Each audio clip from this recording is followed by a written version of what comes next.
Oh, what's up, fam? What it do, man? We got some craziness going on, but that's all right, cause rumble be rumbling, but we gonna make it do what it do, man. It is the 23rd of February. My goodness, 23rd of February, 2024, and I promise y'all, this thing already first quarter has been crazy. I mean, ridiculous, man. I mean, stone cold ridiculous. I don't know what to say about it. I truly don't know what to say about it other than, man,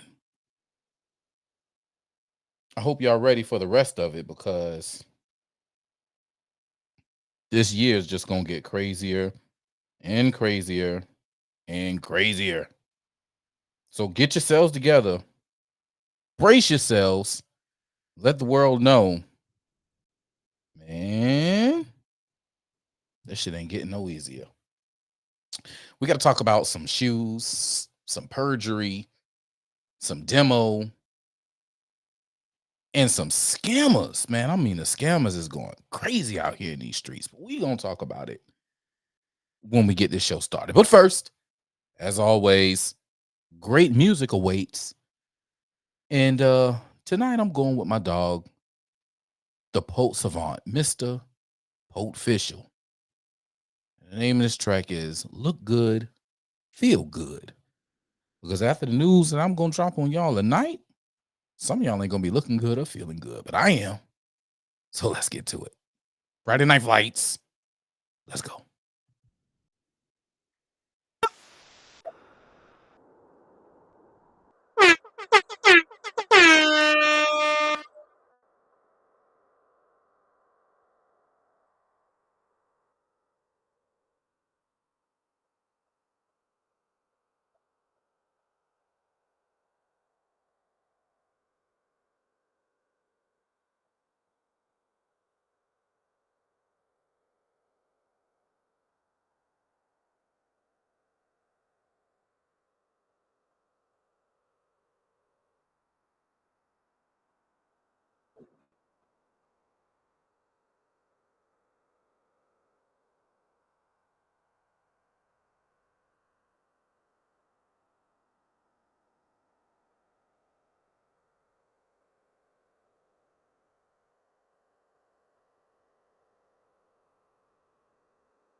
We're feeling good.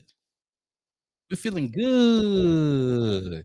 We feeling great. What up? What up? What up? What up? What up? What up? What up? What up? What up? What up? Where we at? Here we go. What up, world, man? Your boy Protocol is checking in. It's another Friday, and we here.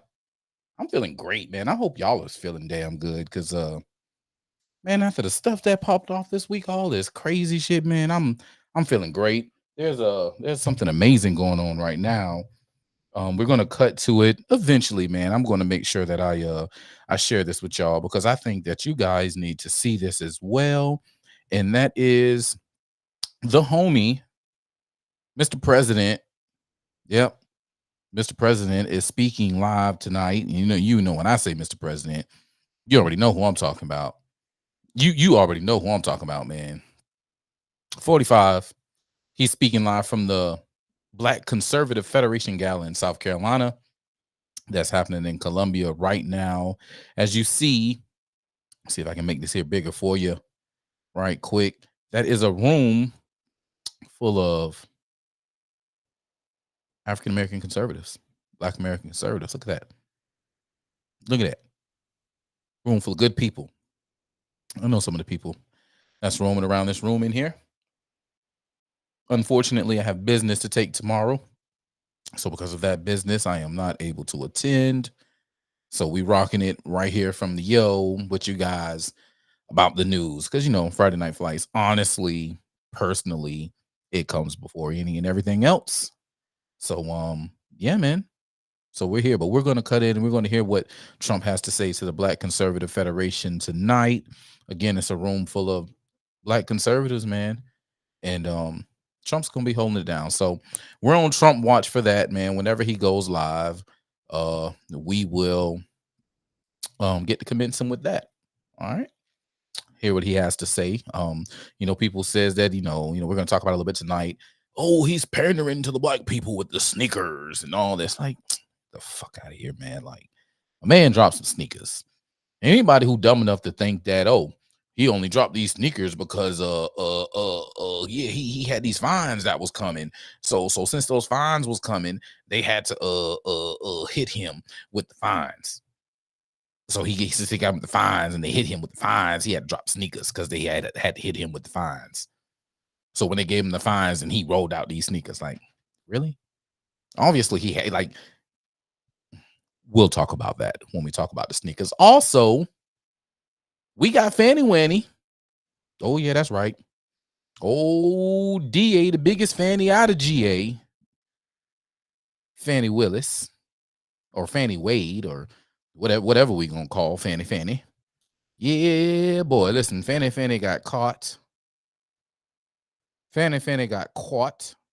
Oh, what's going on here? No, let's hit this. Fanny got caught, y'all. Fanny got caught with the perjury. That's right. She got hit with the perjury. That perjury funk. They got the cell phone records. And the math ain't mathing, y'all. The math ain't mathing. She is in trouble. Yeah. She ain't looking too well right now. You feel me? She ain't looking too well at all. So we're gonna talk about Fanny Wanny and what she got going on, and the lies and the foolishness that is partaking in her sphere of the world. Shouts out to my dog Fuego, man. Fuego's in the building. Fuego says, man, she done pissed somebody off high up the food chain. Bro, it ain't even that. I mean, consequently, now, oh yeah, somebody's pissed. They're pissed. But beforehand, nah, she just was, the bitch was. I got to pull up the definition because, people going to get mad and I'm going to have to bring up, what the B word means, because a lot of people probably missed it on Rumble on Rumble. And if you missed it on Rumble Sunday, you might need to go back and watch arguably one of the greatest Rumble on Rumbles we've had so far. But we're going to talk about that B word. All right. She's sloppy and she messed up. All right. So we're going to leave it at that. Okay. But we're going to talk about Fanny Wanny and what's going on up there and the implications that this means for her, being that she committed perjury. We also going to talk about Tiffany Henyard. How many of y'all familiar with Tiffany Henyard? Hit the like before we get too far. Hit the like button, smash the share button, y'all, because your boy is under attack. You understand what I'm saying? I'm under attack. When I say I'm under attack, bruh, I'm about to check right now. But last time I looked, I didn't have control of my Twitter. Nope, I don't have access to my Twitter. Oh, wait. Wait, I'm back. I'm Mortimer. Randolph. I'm back. I think I may be back. Let's see. And if I am back, oh wait, my tweet still ain't go through. Let's see. Nope, not fully back yet. Oh wait, yep, I'm back. Okay, I'm back. Yeah, man, I was blocked on Twitter earlier for being me. I was blocked for being me. So I've been going virtually 12 hours. They got me for 12 hours. Yep. I got hit with 12 hours today. So shit happens. It's just me being me. So, I'm fine with it. What is this? Oh no. Okay, can I will they let me add? They won't even let me add anything else, will they? No, they won't let me add. Shouts out to my dog. Oh, LS is in the building. Hold up, man. Let me go over to YouTube. I got to go over to YouTube. I got to do a couple of things right quick. Shouts out to my dog LS over there, man. I'm about to get you right so I can see my comments because I can't see my comments right now. I'm telling y'all, man, Rumble Studio, everything has just been lining up against me with the Rumble Studios today. I'm talking about Rumble Studio didn't want a real nigga to set up a stream. And then when I set up the stream, it wanted to act stupid. And then I tried to do the Twitter thing, but Twitter ain't letting me handle business right now. Or well, I guess it is now, but it wasn't before. Okay. All right, guys. Let me be quiet. Thank you, sir. Smash that. Make sure you guys hit the like button, hit the share button, like, share, and all that good stuff. That's what the people say. All right, LS. I know you over there, man. Hit me with some funk in the chat right quick. And let me make sure we open running.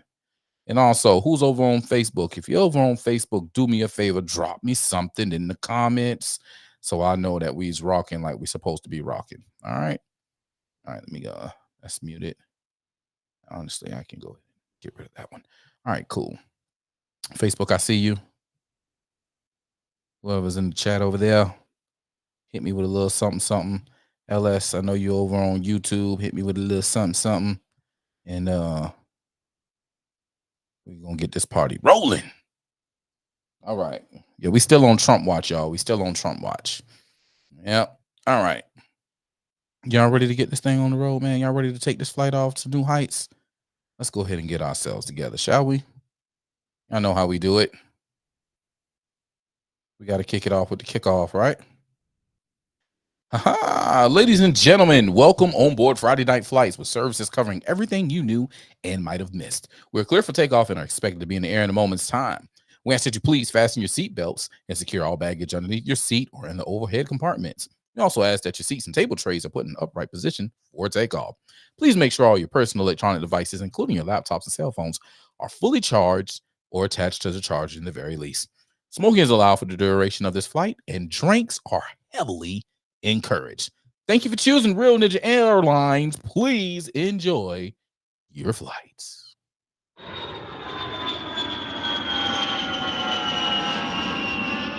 Let's get busy, shall we? Busy week. A whole bunch of craziness has been happening all across the US, man. And well, we got to unpack some of this. We got to visit and unpack some of this, man. Share this stream, hit the like button, let people know Pro is live and the flight has started. So let's go ahead and reach in our carry-on. We nice and safely in the air. Let's see what we got to start things off. Oh, I know what I'm gonna start things off with first, guys. I got to start it off right with this. And let's get it. Your boy Protocol has been nominated for 5 awards for Connect Savannah's Best of Savannah 2024. I appreciate everybody who voted for the nominations, got me past the nomination round to the voting round, but the work's not over. We still got roughly a week and some change until voting ceased to happen for the Best of Savannah 2024. And I ain't gonna lie, your boy Pro got 5. I would love to bring home 5. I would love to bring home 5. So if we can, let's go ahead and get your boy over the hump, right? We have in the arts and city life category, there's multiple categories. I'm in the arts and city life category one time, and that's for the best public servant community leader. And I'm going up against some pretty heavy hitters, man. I'm going up against the mayor. And you guys know about my feud with the mayor. So we're going at it again, head to head for the best community leader public servant award for Best of Savannah 2024. And he got a lot of minions who are going to vote for him. So do me a favor, man. You can go over, it's on my Facebook page, and it's also on my X or Twitter page. It's the pinned post on both pages, man. You can go on there, and each of these links will take you to each of the 5 awards to vote for me, right? So let's say you click on the first one. Here we go. Best of Savannah 2024. Connect Savannah Best of 2024. Yeah. Roll down, and then look, boop. Arts and City Life Protocol. First link, put you right there. Click on vote, and it's done. First one is done, right? Now, if it's your first time voting, it will ask you to sign in, right? So make sure you sign in. Use the email. They're going to send you an email, confirm that it's you, and then you don't have to worry about it anymore, all right? From there, you can just keep on keeping on. You can just click on the link every day, and it'll take you straight to it, all right? So that's the first one, Arts and City Life.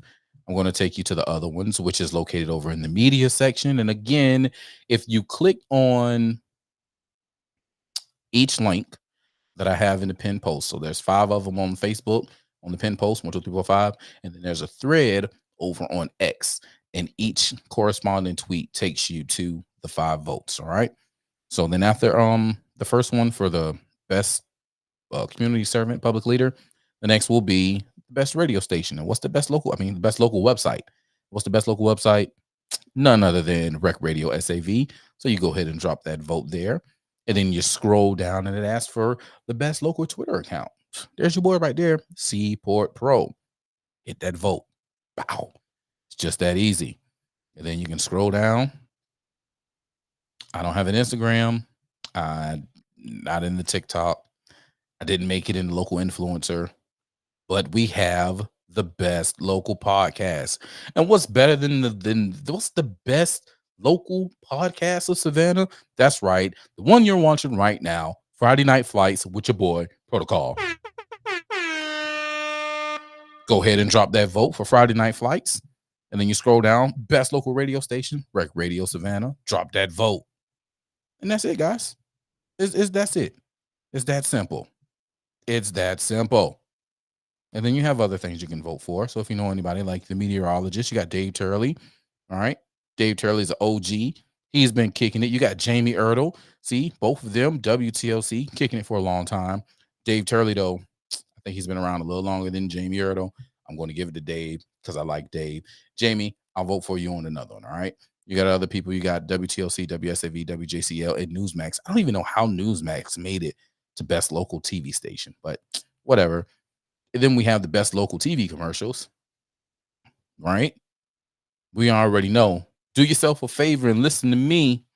We already know Mr. Sledgehammer. You feel me? Jamie Casino. We already know who that is. And then we got Mr. O.C. Welch, quality for life. Yeah. See? OG commercials. So do your thug dizzle. Got best radio personalities, man. Let me go ahead and drop my boy a vote. I like Beezy. You know what I'm saying? We got other things. All right, let me get off of here. I don't need to keep dropping votes. Anyway, go ahead, drop your boy a vote. It's posted on my Facebook account, Pro Reacher Adams. It's posted on my X account at Seaport Pro. Which mic I officially have back. I got to go and look at the tags that I got tagged in today. I got tagged in a lot of stuff. Oh man, I don't even see. Oh, okay. Is this the one? Oh man, nah. Like you tagged me in one earlier today. You tagged me in one earlier today with Goldstein in them. I don't that one didn't. I seen the notification, but it's not in my notifications now. I don't even know what the heck. That's the stuff that I be talking about, guys. Social medias, they hate me. Oh, we still on Trump watch. He ain't showed up yet. We still on Trump watch. But anyway, guys, yeah, go ahead and get them votes in, and we're gonna make it do what it do. Your boy's gonna bring it all home. Let's get it. Okay, guys. Let's go ahead and jump in this bag before we get 45 on the screen, right? So I found this interesting. Okay, how many of you guys tuned in last week? You know, last Friday we checked in live from Island Breeze. We checked in live from Island Breeze. It was Pope Palooza season 5 kickoff. And it was pretty good, man. Had some good conversations. My brother, shouts out to my brother Smooth for checking in. Shouts out to Tap Money. Yow, checking in the building, man. Tap Money's doing his thing. Shouts out Tat. Shouts out to Keish. Shouts out to DJ Kryptonite, man. Like steady pouring into the local artists of Savannah. So if you missed it, I'm saying it again. I'm deeming it now. Every month, Pope Palooza, Friday Night Flights will be broadcasting live every month. So get ready. We're gonna bring you some great conversation. We're gonna interview artists. We're gonna give them a chance to meet the people, get their word out, and spin some music. And in saying we're going to spin some music, guys, we will not be broadcasting on Facebook for much longer. If you're on Facebook and you're watching this, I need you to go and follow us on Rumble. Eventually, Friday Night Flights will be a Rumble exclusive, or possibly Rumble and X exclusive, with supplemental over on YouTube as far as uploading. But we're going to Rumble, where I can actually play you guys' music, where I can actually play local music. I want you guys to continuously get your stuff copyrighted. I want you to continuously. I have an ASCAP license, and I still get hit with copyright on Facebook. So we're going to go somewhere where you can actually get your music heard, and it don't get muted, and I ain't sitting there jamming out, and people like, whoa, what's he listening to? Well, is he crazy? Like, no, not going to do that. We're going somewhere where we're going to be loved and cherished and appreciated. So we're going over to Rumble. And we're going to deal with the growing pains of Rumble Studio, guys. We're going to have to deal with this together, please. But we're going to get through this. We're going to get through this. All right. So yeah, Pope Palooza every month from Island Breeze. And speaking on Pope Palooza and Island Breeze, I got to hit us with some local news. Yep, I got to hit us with the local news. So these people is wilding out, right? I seen this come across my page from Big Brother Tat, right? And I made the post. I said, damn, boy, they done went from making fake Facebook profiles to fake Eventbrites. Hot damn. Be careful out here. Well, let's see. What am I talking about? Tap Money. There's some sour niggas in the world. These are fake Eventbrites running around. You niggas are bums. Please, y'all, read before purchasing. They say just added. They have the number edited. They all got the wrong date. All right, check this out.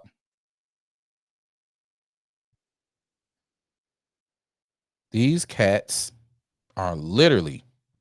So Boss Man D-Lo is in town tonight. Island Breeze, right? Just added. Just added. Look at the phone number. 470-381-2698. It's not a 912 number. It's not a 912 number. This is a 912 show. Fake Eventbrite. And people are purchasing tickets from this fake Eventbrite. People are scamming right now. I mean, the scamming is getting bad. You guys need to start reading. 'Cause I saw some people in the comment section that got smacked. I ain't gonna put y'all up, but there's some people in that comment section that got smacked. And I hope you're able to get your money back and proving their fraud, but you guys got to start reading. And these bums out here creating these fake Eventbrites, boy, y'all, boy. That there is crazy. That is crazy. That is crazy. That is crazy. Some got to give.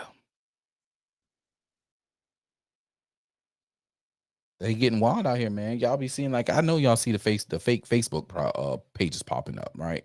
Because I be seeing them. The people who you know these people, and somebody gonna make a whole another page using their profile picture and everything. It's like, nah, bro. We just messaged. We just messaged. How in the world is it that we just messaged, and then I got another profile picture popping up of you saying that this is you trying to add me on a new page, and we just messaged. We literally just messaged. These bots are going ridiculous in these streets, and we got to do better. We have got to do better. Shouts out to my partner checking in from everywhere. If y'all missed Friday, Rumble on Rumble, man, y'all got to do better in these streets. Rumble on Rumble, one of the best shows popping off on a Sunday at 8 p.m. Your boy Protocol, my partner Fresh Mike, we be in the building.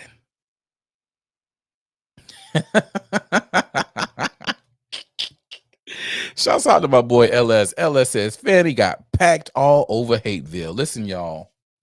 If you don't know what he talking about, we gonna check in with that in a second, boy. Fanny did get packed all over Hateville. Fanny got packed all over Hateville.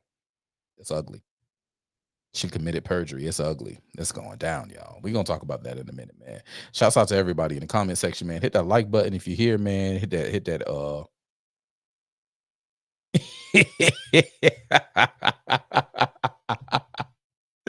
Fuego says, well, she's going to get discussions on cocaine and rear ends. Listen, nowhere else, baby. Rumble on Rumble. When Fresh Mike Protocol gets together, the conversation can go anywhere. And I'm just going to, again, as I stated on the special Rumble on Rumble, actually, no, that was a PT podcast that happened on Tuesday. I am an avid marijuana smoker. I am. I smokes my gas. But that's it. Don't nothing go up this nose. I don't even, the Nariclaze stuff. I don't even like doing that. I don't like doing that. So there ain't nothing else going up my nose. The only other thing I've ever done was drink some lean. And that was a one-time thing. The shit tastes too good. And I was like, this is why niggas' hearts be bursting. I'm good. And that was it. That was it. Never smoked no coke. Sniffed no coke. Never popped a pill. No Percocet, no Molly, no X, no none of that. I ain't never did none of that. Give me some good gas and I'm good to go. That's just me. But to everybody to each their own. We're all grown. You do what you want to do. But as for this nigga ain't getting down like that. Can you hear me? Can you hear me? I don't get down like that. You sure you can hear me? You in here? I mean, you got cell service, right? Or your Wi-Fi at least. Shouts out to everybody who was stuck using Wi-Fi yesterday. Boy, it got real yesterday, man. If you didn't know, which I'm sure the whole world knew that this happened, AT&T cell phone services was cut yesterday for a good bit of the day. It started late night hours and it went on through during the day, right? So now the FBI and the FCC is investigating extensive AT&T cell service outage that will happen across the U.S. Let's see. Cell service to thousands of Americans was restored after network outages on Thursday left customers with AT&T and other service providers unable to place calls, send texts, or use the internet on their mobile phones. AT&T took a brunt of it, but I saw reports that said Verizon and T-Mobile customers also reported outages. but at a much lower scale than AT&T. Guys, I just want you to know that this, my friends, is what we call a coordinated cyber attack. That's why the FBI and the FCC are investigating. It's a coordinated effort. I don't know who's attacking us or what's going on, but this is crazy. But this isn't the only thing that happened. No, it's not the only thing that happened, because pharmacies got hit yesterday as well. Let's see. Did I put that in the bag?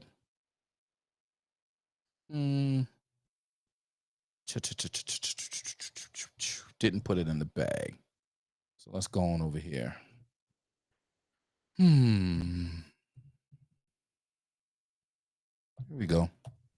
I know I searched for it.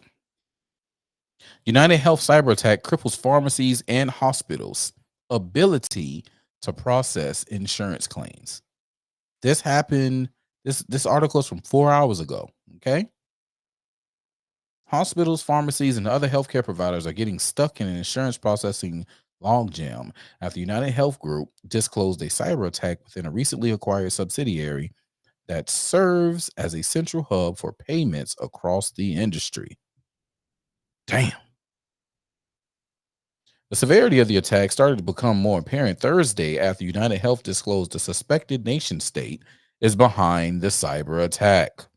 Now, guys, I want y'all to know, we can't tell who is truly behind these attacks. The reason why we cannot tell who's behind these attacks is because the United States government actually has a program that acts like a VPN, if you would. All right. It acts as like a VPN. And for those who don't know what a VPN, a virtual private network, right? It allows you to ping yourself at so I can be sitting here in Savannah and I can use a VPN and make it seem like it came from Russia, or that I'm in Russia, or that I'm in China, or that I'm in Australia. That's what my VPN will do. So we, the government, has a way to cyber attack and then leave a footprint as if the person is somewhere else. So we can't take but so much from what these people say. But what is evident that we can say, this was a cyber attack. Cell phones went down, and they went after the pharmacies. Without a shadow of a doubt, this was a cyber attack. So, shouts out to my dog Jonah. Jonah says, "Yeah, you're further proving my point.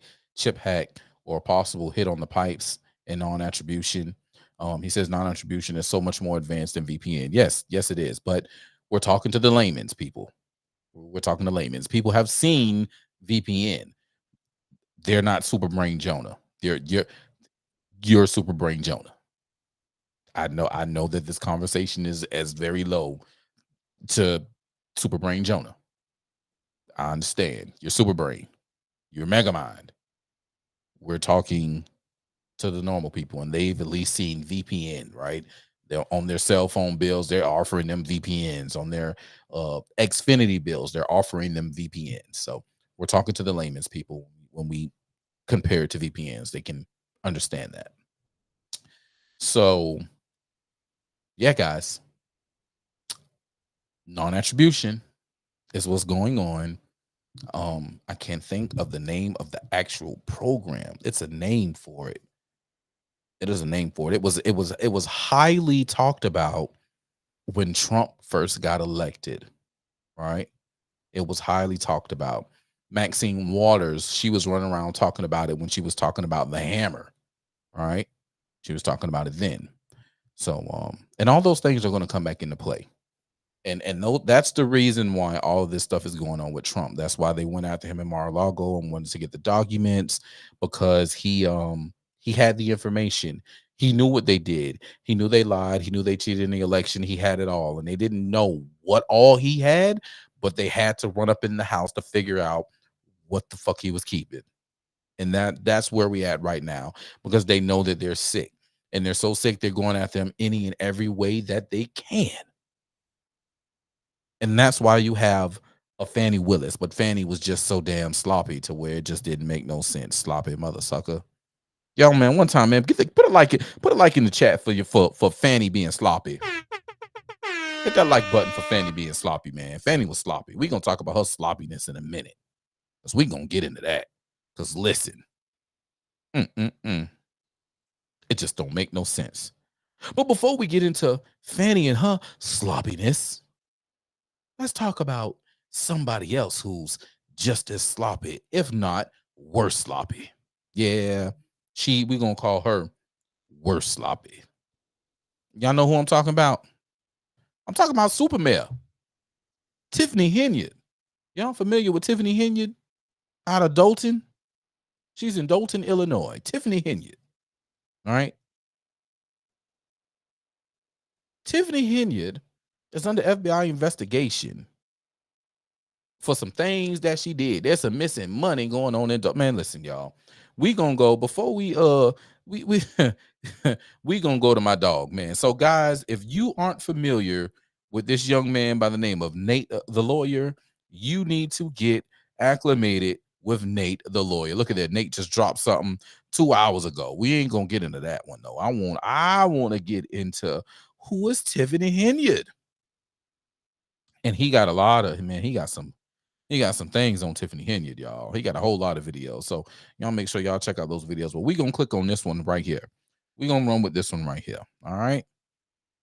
Because this one is going to give a good brief synopsis of who Tiffany Henyard is. And y'all, I love my black women. All right. I love my black women. I love y'all to death. But sometimes you just get played a fool out here in these streets. And because you get played a fool out here in these streets, it's hard to stand by y'all and some of the things that y'all do. Because I want to hold you above reproach. But then you do stuff that just prove you're the same old who I thought you was and thought you who you could be. And just when I had a sliver of hope, you proved to be who you say you are. You are who we thought you were, and we be letting you off the hook. Let's talk about Supermayor. Let's get it.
Can you not hear it? Can y'all hear? Let me know if y'all can hear.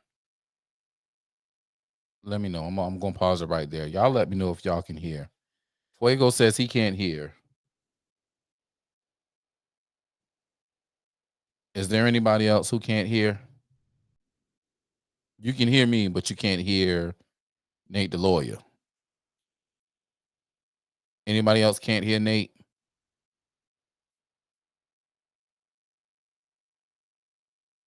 This isn't good. This is no bueno. You say you can hear me. All right, let me see here. I'm going to go Troublemaker says no sound from the video. All right. What in the world is he? That's what I be saying. So that means that you guys probably couldn't hear the song earlier either. Let's see here.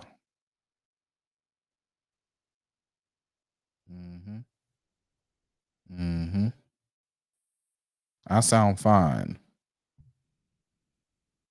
I sound fine. But you can't hear the video.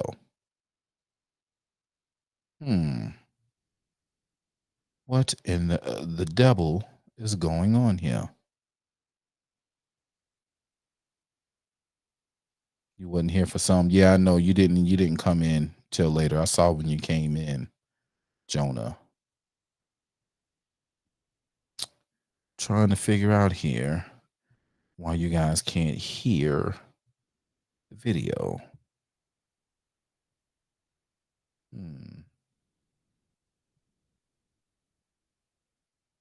Let's see. Shouts out to everybody checking in the building, man. Hit them like buttons, hit the share, let people know we's live. We's live, baby. Yeah. All right, let me see something here. I wonder.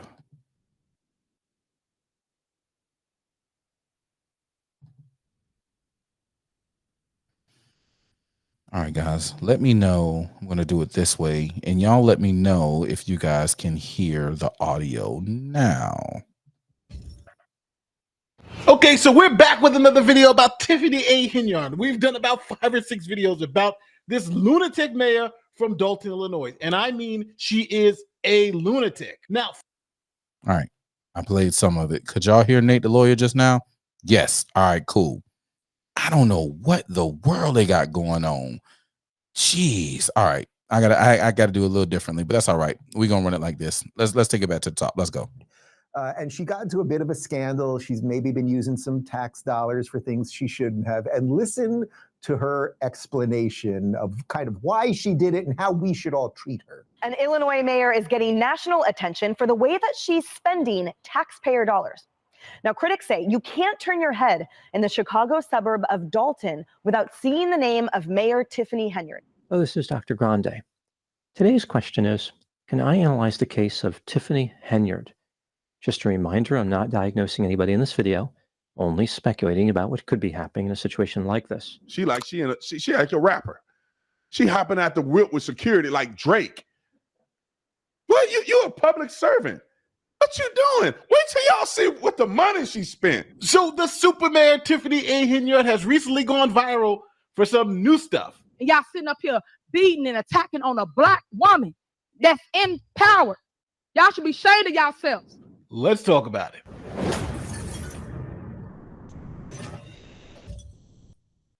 Building your custom home is now easier than ever. And with America's Home Place, we can show you how. During our 50 years as a custom home builder, we've built homes for nearly 40,000. Out of here. Okay, so we're back with another video about Tiffany A. Henyard. We've done about 5 or 6 videos about this lunatic mayor from Dalton, Illinois. And I mean, she is a lunatic. Now, for all my loyal viewers, you can fast forward to the new stuff. And for those of you who do not know who this woman is, stay tuned because we're about to explain to you why this person is straight crazy. Now, for context, Tiffany A. Henyard is the mayor of Dalton, Illinois, a town of about 20,000 people. The amount of people in Dalton is about the amount of people who watch an NBA game, 20,000. So the entire village of Dalton can fit in the arena that Chicago Bulls plays in. Now, Tiffany A. Henyard is also the supervisor of Thornton Township. Now, Thornton Township is a community of villages and towns that have all come together and created an umbrella government. So she is the chief executive officer of that. It's known as Thornton Township. And combined with her mayor's salary, she makes about $300,000 a year. Now, interestingly enough, 5 years before she became the mayor of Dalton and the supervisor of Thornton Township, she was arrested for breaking into cars in Chicago with a $1,500 bond. So Tiffany A. Henyard in 5 years went from inmate to the most powerful woman in the town of Dalton. So now that you have a little background on Tiffany A. Henyard, this is where stuff gets crazy. So just like any other politician, you know, you tell people, hey, you should pay your taxes, you pay your taxes. But this is how Tiffany A. Henyard tells the citizens of Dalton to pay their taxes. And I'm looking for that Rihanna. That's what I'm looking for. This is what they told me to tell y'all right here. Every single resident.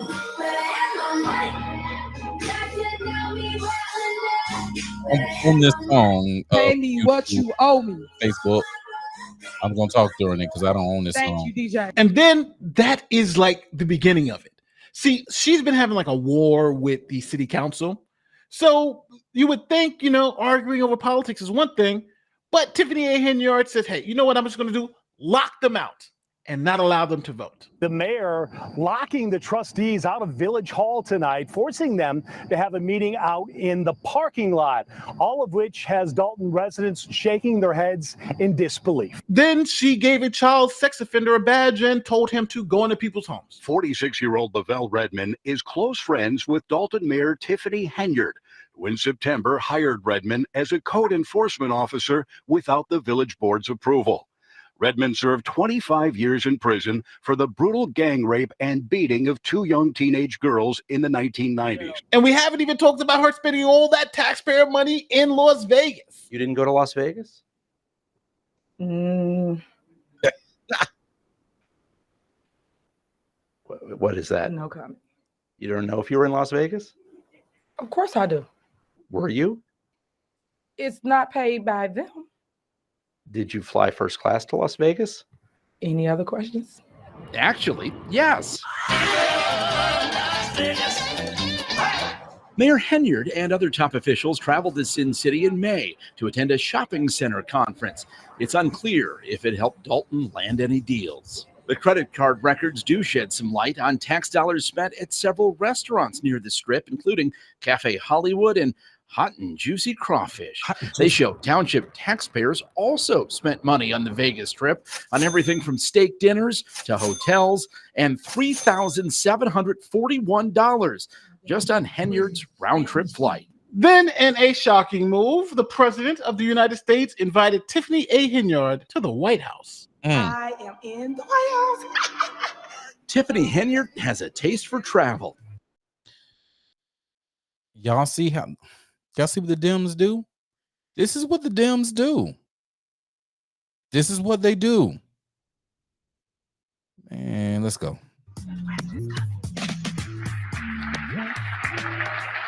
There she is, front and center at the White House at a meeting for mayors this month. You want to sniff her? He wants. Wouldn't to it be sniff better if a leather holster could lock? He wanted to sniff her. He wanted to sniff Henyard.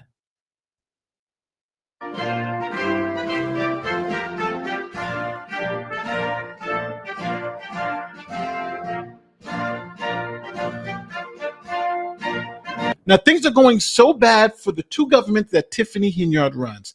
It is almost a disaster. For instance, in Thornton Township, the place where she's a supervisor, they now have a $5 million budget deficit. But they recently took out a loan, so it's not as big as a problem. They are paying back that loan, but they are in the whole $5 million because of her crazy spending. And then in the village of Dalton, where she's the mayor, they're in the whole $7 million. Remember, this is only a town of 22,000 people. $7 million in the hole. One comment on the. So wait a minute. This woman runs two situations, and there's $12 million in debt under her. The financials, and I don't know how I'm neglected to do this.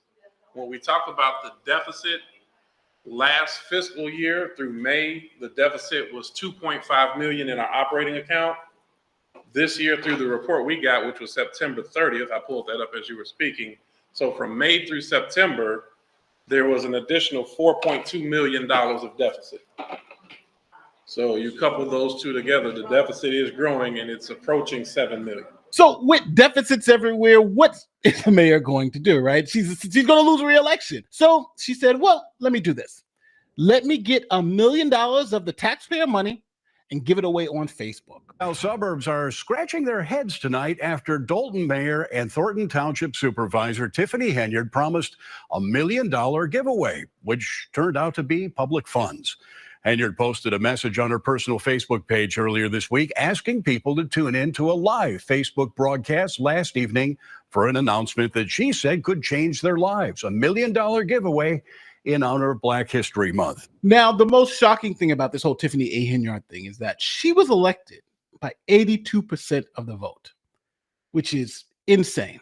Now, Tiffany Henyard is so incompetent that the bank is now about to repossess the village's police cars. More financial turmoil in South suburban Dalton after a bank says the village failed to make a massive payment. Yeah, the threat now, tow trucks could be arriving soon to repossess some village vehicles. In yet another shock to Village of Dalton trustees, a letter falling on their desks dated February 14th. Representatives from Kansas State Bank threatening to repossess 13 village vehicles, saying more than $76,000 is overdue and climbing. Village of Dalton trustees going head-to-head with Henyard at meetings, calling for transparency so residents know where taxpayer dollars are going. We need receipts to understand what's going on. They're in charge of overseeing finances, but say the mayor has restricted them from access to those, leaving them mostly in the dark. On top of that, several trustees telling WGN Thursday they're now hearing from vendors that say they were hired for work and never paid more expenses the board was not aware of. This woman has no idea what she's doing.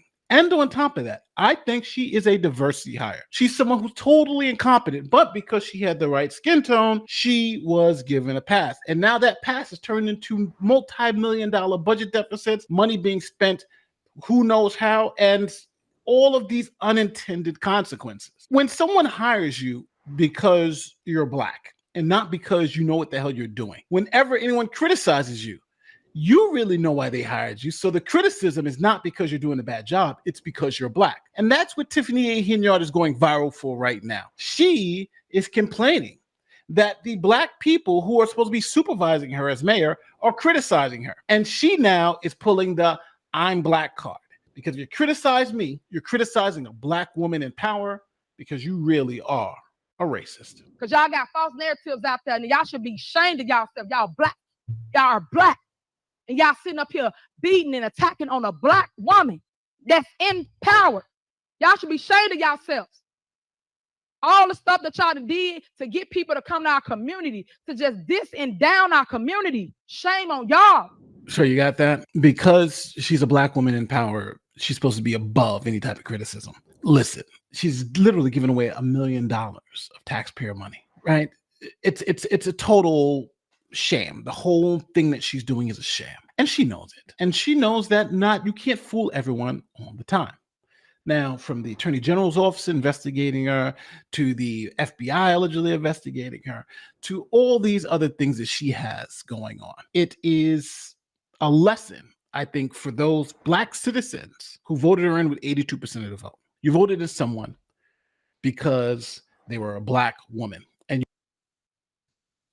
you voted in someone because they were a Black woman. Not because she was good at her job, not because she could have been awesome at her job, but because she is a Black woman.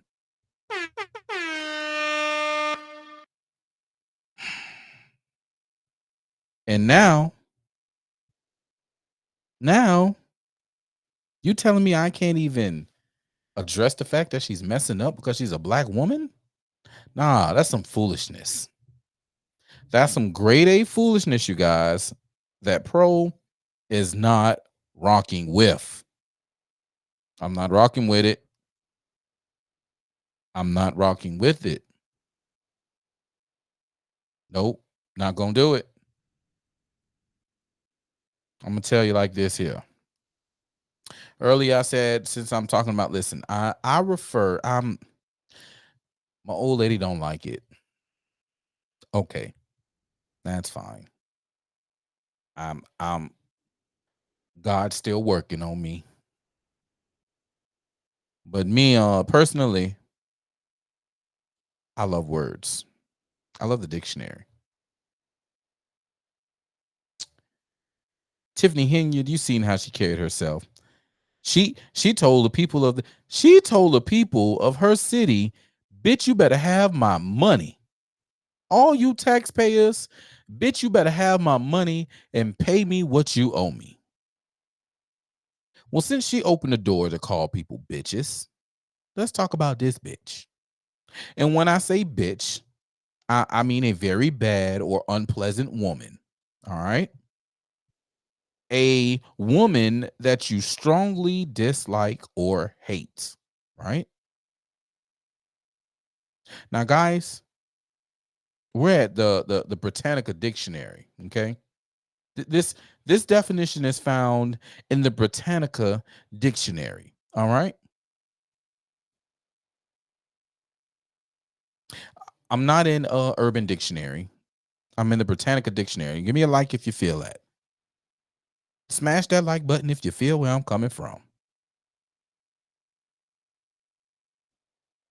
See, a lot of people get mad at the word bitch. When you call a woman a bitch, they want to get mad. But see, Britannica, and if you know, Britannica is one of the oldest encyclopedias going. And when they have it as an informal and offensive word, I mean to be very offensive. And I am not in a formal setting. I'm on my show, Friday Night Flights, every Friday night at 8 p.m. This is the Pro Show. Pro does what he wants on Pro Show. We're talking about a woman that I strongly dislike. We're talking about a very bad and unpleasant woman. You just saw the video. What if I shared something else with you guys? What if I shared with you guys that Miss Henyard is accused of possibly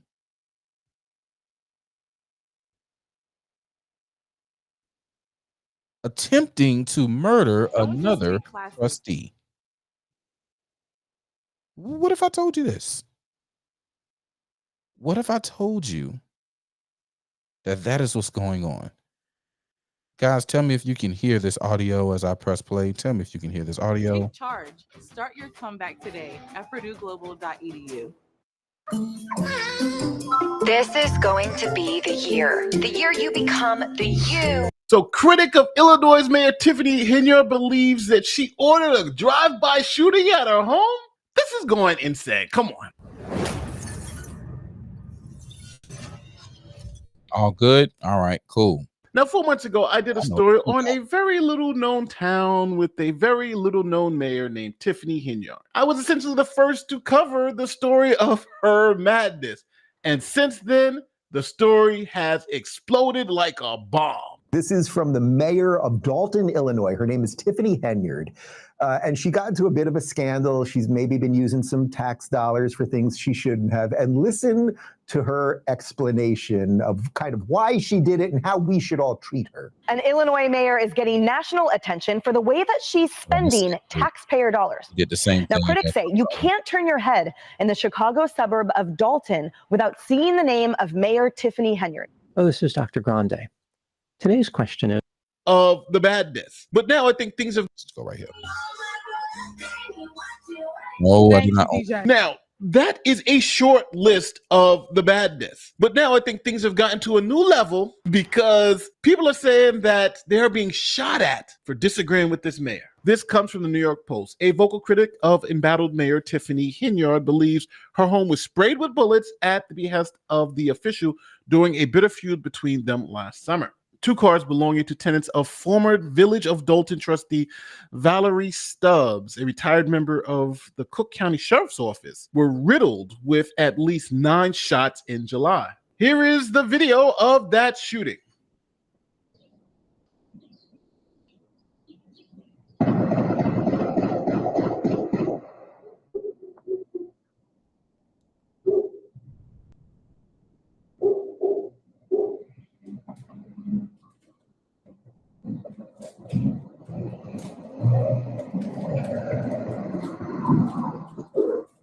So the rage, she believes, stemmed from her public attacks on Tiffany Henyard, who has been accused of plundering the debt-ridden Illinois town's coffers to pay for lavish travel, dinners, personal indulgences. And if she believes Henyard, 40, was behind the shooting, Stubbs didn't hesitate. She said, absolutely. Now, at the time of the shooting, Stubbs had accused the mayor of hiring a registered sex offender as a village code enforcer and publicly demanded that he be removed from his position. Check it out. We play rapists with tax dollars in Dalton. Frustration growing in South suburban Dalton after a Fox 32 investigation uncovers a registered child sex offender was recently put on the payroll. Now some residents are calling for the mayor's resignation. Dane Placco first broke the story and reports the pressure is. All right, we're going to stop that there. We're going to stop that there. This woman is crazy. This woman is bananas. Y'all look.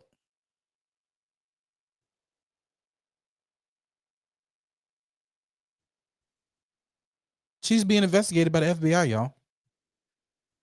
FBI investigating Dalton Mayor Tiffany Henyard while Illinois Attorney General orders her charity to stop soliciting donations. This is happening right now. All right, I'll see if I can pull it up. I haven't logged in. I said it earlier. I was booted from Twitter or X for about 12 hours today. So I haven't been in on my computer. It was really bucking on me all day from logging in on my computer. I couldn't even access my my business accounts, man. It got crazy. They getting crazy on this lockout stuff, y'all, for real. We still on Trump Watch. Trump on stage, so we're gonna pull up Trump in a little while. After we get done with Fannie Manny, we're gonna pull up Trump and we're gonna see what Trump got to tell the black community at the Black Conservative Federation meeting that's going on right now in Columbia, South Carolina. All right. So you see that the black people are cheering. They are so glad to know that the Dalton Village Board is calling for investigations on Tiffany Henyard. All right. A charity organized by Dalton Mayor Tiffany Henyard has been told by the Illinois Attorney General Office to stop soliciting or accepting contributions and that it must register with the state. So wait a fucking minute, y'all.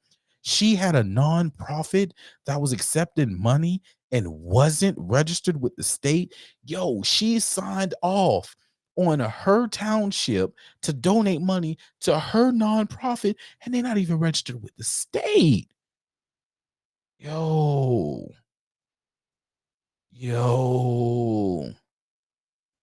Attorney General letter dated Wednesday and sent by certified mail notes Tiffany Henyard Cares Foundation is not in good standing with, and state's Attorney General has sent multiple letters advising, among other things, that it is not registered with the state. However, the foundation hasn't responded, and we have not been advised why there has been a delay, according to the recent letters sent by Pascal Esposito, Deputy Bureau Chief of the Attorney General's Charitable Trust Bureau. A Facebook page for the charity provides little information about the charity's activities or officers. The page states CARES stands for Cancer and Remission Empowering Survivors. And there is a photo of Henyard, who was also the Thornton Township supervisor. Esposito's letter is directed to William Moore, the foundation's president, along with Keith Freeman, identified as the charity's registered agent. Guys, Keith Freeman is the guy who we just talked about. Goodness gracious. Yo, these black women going crazy. Black boy, Tiffany Henyard, Fannie Willis, they got y'all looking crazy out here in Black History Month. Black women? They got y'all looking crazy out here, black women.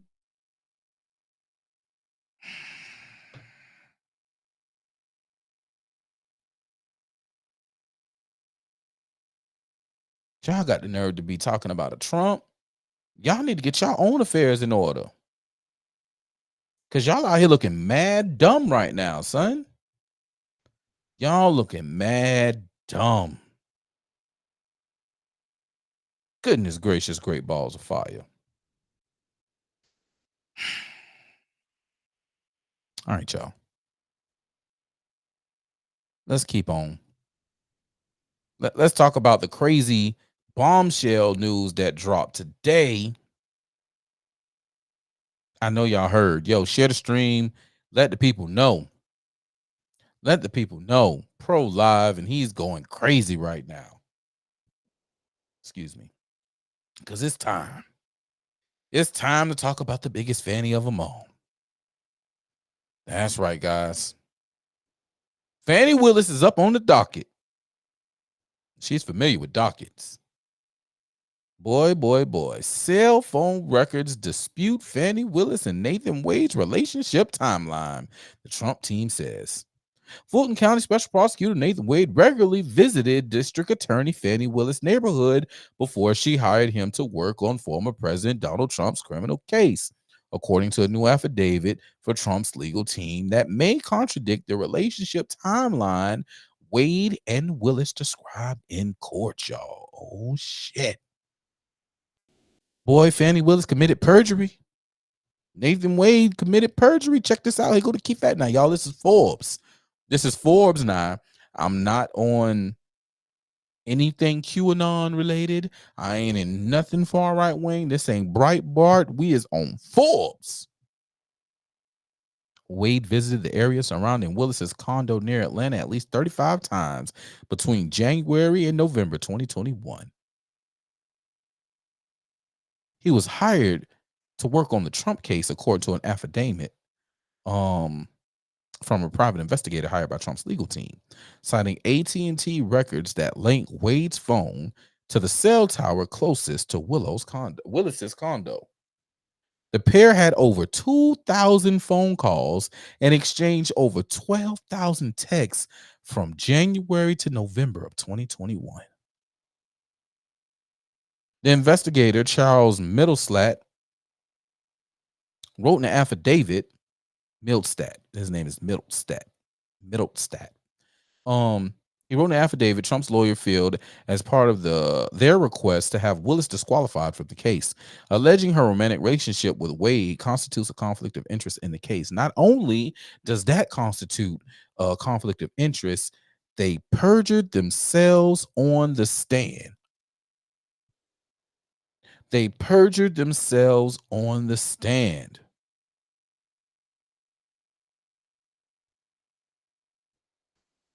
Wade's former law partner, Terrence Bradley, is expected to testify before the judge, Scott McAfee, in a hearing Monday as McAfee weighs Trump's request to disqualify Willis from the case. Willis is disqualified from the case. It could have wide-ranging implications, including the possibility that the next prosecutor assigned to take over the case could drop it altogether. Guys, they lied.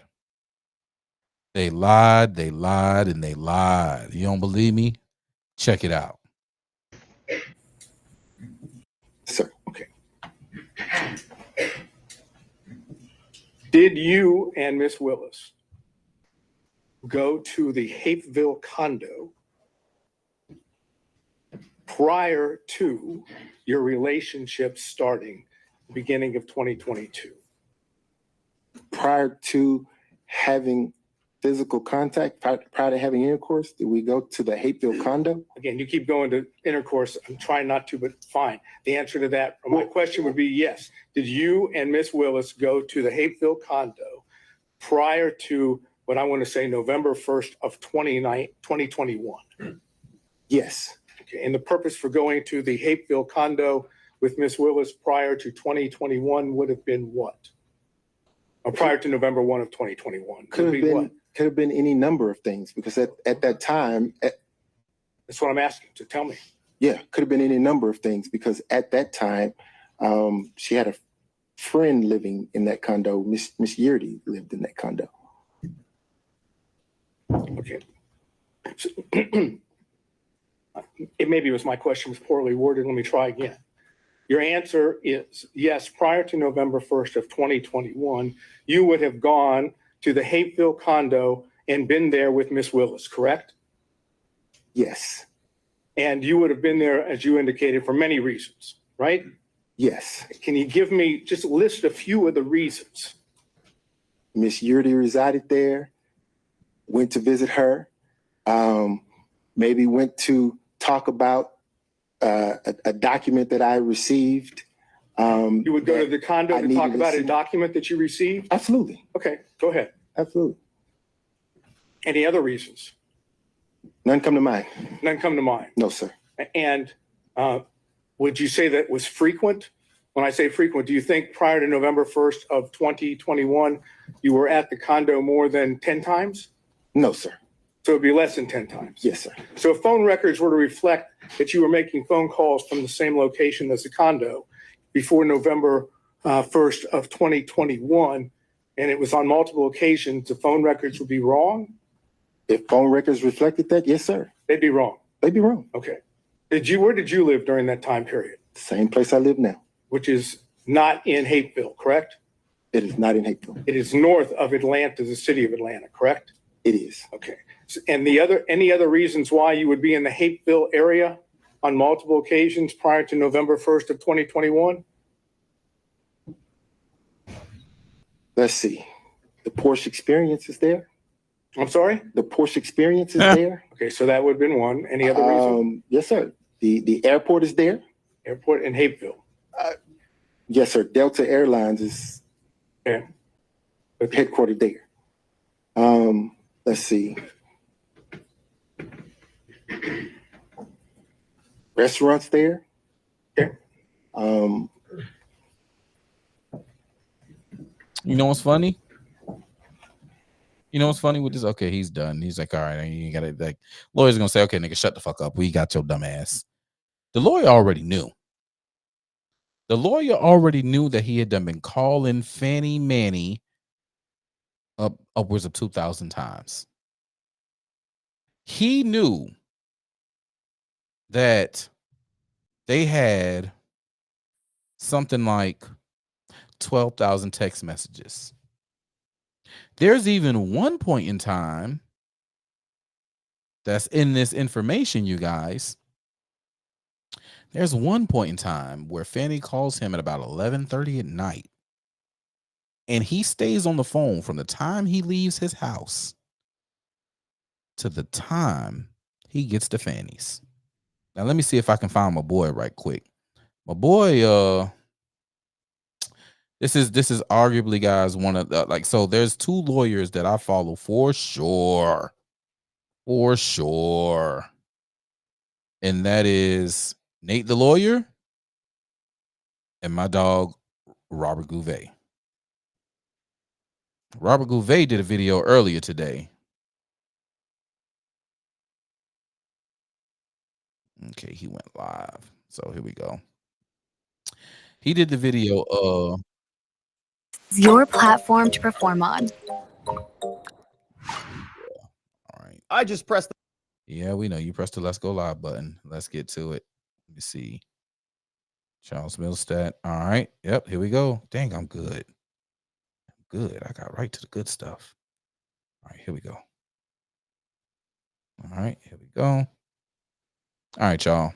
Let's watch Rob talk about this, and then we're going to go to Trump. All right. And we're going to go catch a little bit of what Trump got to say and what he has to say to black people versus what Fox and them trying to say that he had to say to black people. All right. Let's see here. All right. And we're going to go right about here. Let's get it. Robert Gouveia, y'all. He's dope. Check him out. been busted. This is some good stuff. We're going to have some fun with this one. Fannie and Nathan busted. Cell phone records show they may have been not truthful in court during the evidentiary hearing. We remember Nathan Wade's testimony that he never stayed the night over at Fannie's residence. But the phone records, they show different. We're going to see what that looks like.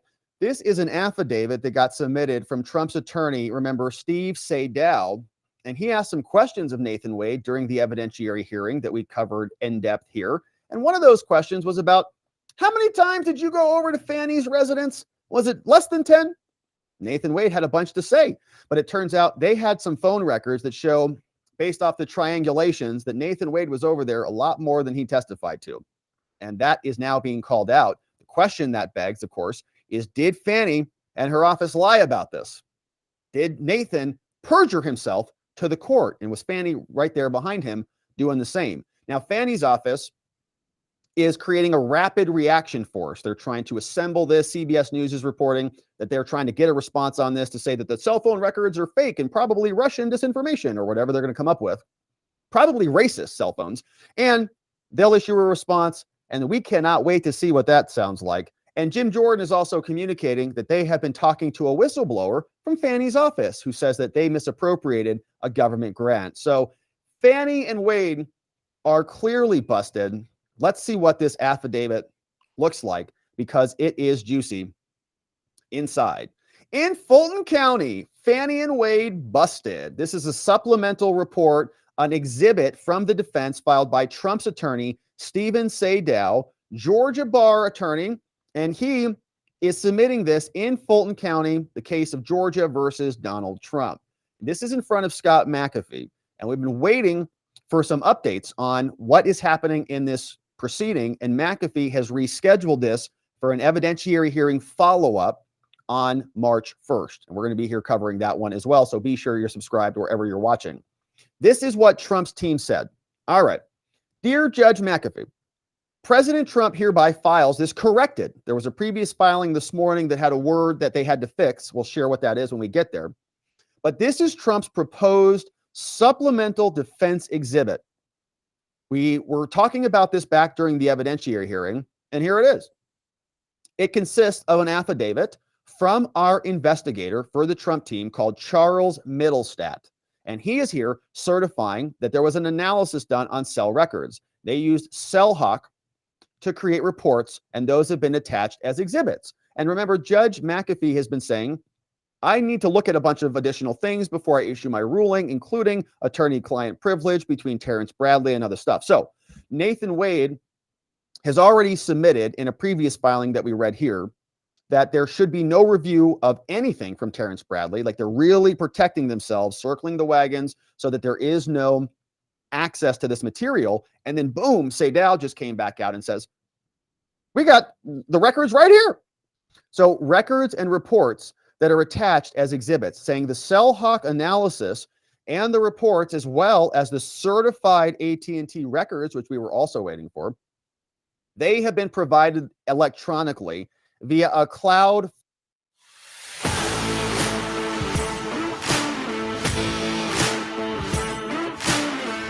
folder link contained in a courtesy service email.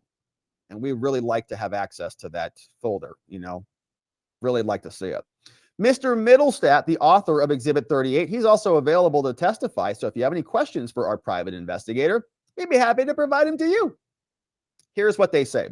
Now, the correction, just to be clear on this morning we talked about this at watchingthewatchers.locals.com. There was an updated filing. The correction is on page 5. The first line page on line 4, it should have read 12,000 interactions, not 12,000 text messages, right? So whatever that means, you know, an interaction, is that an emoji? Is that, what is that? Let's see if they give us some details on it, but it's not text messages. Interactions, maybe it's not an actual text message. Maybe it's you know, an iMessage or whatever. So 12,000 interactions, that's really the only correction, but it is a juicy one, as we know. And so let's get right to it. This is the private investigator who has the records from Fannie and Wade. He says, all right, anyone who's interested, Judge McAfee, you might want to know. My name is Charles Middlestat. I am 59 years of age.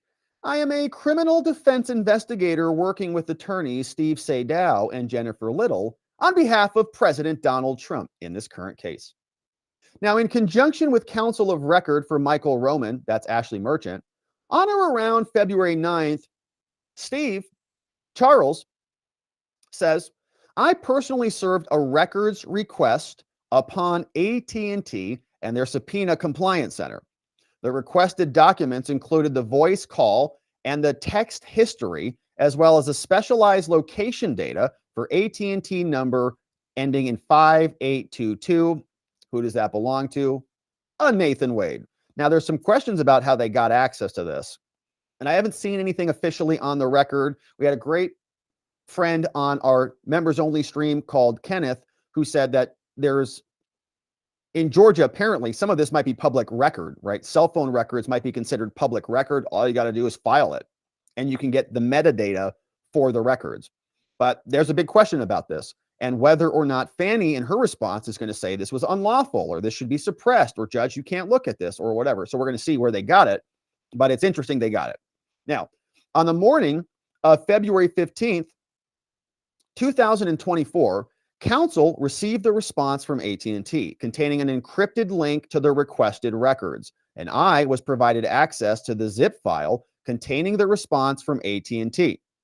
Now, following my review of the zip file, I confirmed that AT&T fully complied with their request, the bulk of which included records from a period between January 1st, 2021 and 11/30/2021. So from January to the end of November, let's say December. 11 months of the year in total. Now, a couple important dates. Nathan Wade got appointed November 1st and filed for divorce November 2nd, if I have those dates right, of 2021. Now, they say that their relationship started early 2022. So a bulk of these records are from before the appointment and from before they admit their relationship started in 2022. So now, the certified records from AT&T are included in the cloud folder titled AT&T Records, which is being contemporaneously served upon the parties. So he's going to say, I'm going to do my report. The report's going to be on the raw files. The raw files are located here.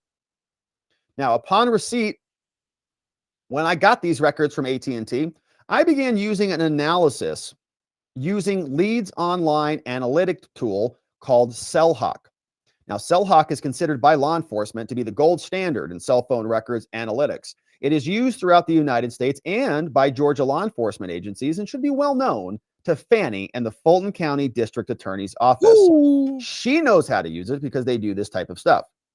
Now, he says, I am a board-certified criminal defense investigator, and having specialized in criminal cases for over 25 years, I routinely use CellHawk to conduct analysis on records, both on initiated subpoenas and those received in discovery. Now, my firm was granted a license, and we completed training in 2019, and I pay an annual licensing fee. And CellHawk is the program I use exclusively. Data reports can be generated using filters, and the geolocation data can be displayed in unlimited ways, including via an animated map. Now, under normal circumstances, analysis is conducted on data involving far narrower record periods, perhaps even a few days or a few weeks, right? So think of like a murder, or think of like the Brian Koberger case, right? Like the murder happened, they need like a week before, a week after, like that's it. This is broad. This is 11 months. So it's difficult to understate the amount of data in this scenario. Okay, so like 11 months, think about your cell phone. It's pinging everything all day, 24 hours. It's a lot. So it's difficult to understate the amount of data. Now, while the sheer size of the data in no way impacts the ability to conduct the analysis, like it doesn't matter how big it is, it did require a different approach in order to narrow down potential dates to explore. Like you have all this data, but what can you see unless you zoom in? Like you can see the whole world, but you can't zoom in to figure out the traffic, what's the traffic in your route. So I began my analysis by focusing on two distinct reports, which he's going to detail here. One, generating a report that I'm attaching as Exhibit A, which we do not have, that isolates all interactions. This includes voice calls and text messages between Mr. Wade and Miss Willis during the period of available records in 2021. So, all interactions, the dates, timing, frequency, and duration of these interactions are included as part of the report. Now, that report revealed over 2,000 voice calls. Okay, so you have 11 months, 2,000 voice calls. That's a lot of phone calls. And just under 12,000 interactions exchanged over the 11-month period. There's a heat map, which is attached as Exhibit B, and I've seen some images of what might be a heat map floating around the internet. I don't know if it's from this filing or not. But a heat map attached as Exhibit B highlights the interaction patterns which demonstrate a prevalence of calls made in the evening hours. Booty call. So Nathan and Wade, Mr. Wade and Mr. Willis, during the period of these records, 12,000 interactions over 11 months, 2,000 voicemails, and evening hour conversations, okay, during the nighttime. where they're going over their court briefs and their memoranda. Yeah. Now, focusing on geolocation activity, here's where we get some good stuff. We got the number now, number 2. Now, focusing on geolocation activity near 3300 Dogwood Drive, which was testified to by Miss Yurdy, we heard her, as the address of her condo, and generating a report to reflect the activity that they also attached and gave to the judge. They say, this is what I did. So I wanted to see the total volume, essentially. What's the total volume? A lot, 12,000 interactions, 2,000 voice calls late at night. All right. But also, I'm just going to focus on this one address. Let's skip ahead a little bit, y'all. Let's get it. Okay, so now they go in. Did you talk to Fanny about your affidavit, right? So he's totally busted. He got him right there. So 35 times at minimum, based on a conservative analysis, he says less than 10. So for the purposes of my analysis, I determined that he lives in East Cobb, and I was able to review the records which demonstrate his phone pinging off the towers near his residence for consistent periods. Now, because of the limitations in analyzing the sheer volume of data. I skipped ahead a little bit, but he said that they said that he had been to her house about 35 times. Let's back it up a little bit more. Not about here. Right here. Here we go. 35 times. The above reference modality, it revealed a minimum of 35 occasions when Mr. Wade's phone connected to an extended period to either one of those 2 towers in the closest proximity to the Dogwood address based on the associated data use, voice calls, or text messages. So 35 times. Preparing this report, I was directed to conduct a deeper analysis of 2 specific dates alone. September 11th through 12th, 2021, before I understand Mr. Wade was hired. Yeah, he was appointed in November 1st. And November 1st was when he got the contract with Fannie, signed that. The next day, he divorced Joycelyn. So the next date, right, November 1st, he got hired. The next date they look at is November 29th and 30th. Now that, again, that's after he's hired. So one before, one after. And they said their relationship didn't start until 2022, early in the year, like March. So he says, okay, November 29th to 30th, prior to what I understand was the in-court testimony that the romantic relationship began in 22. So specifically, on September 11th, 2021, they were not remembering, okay?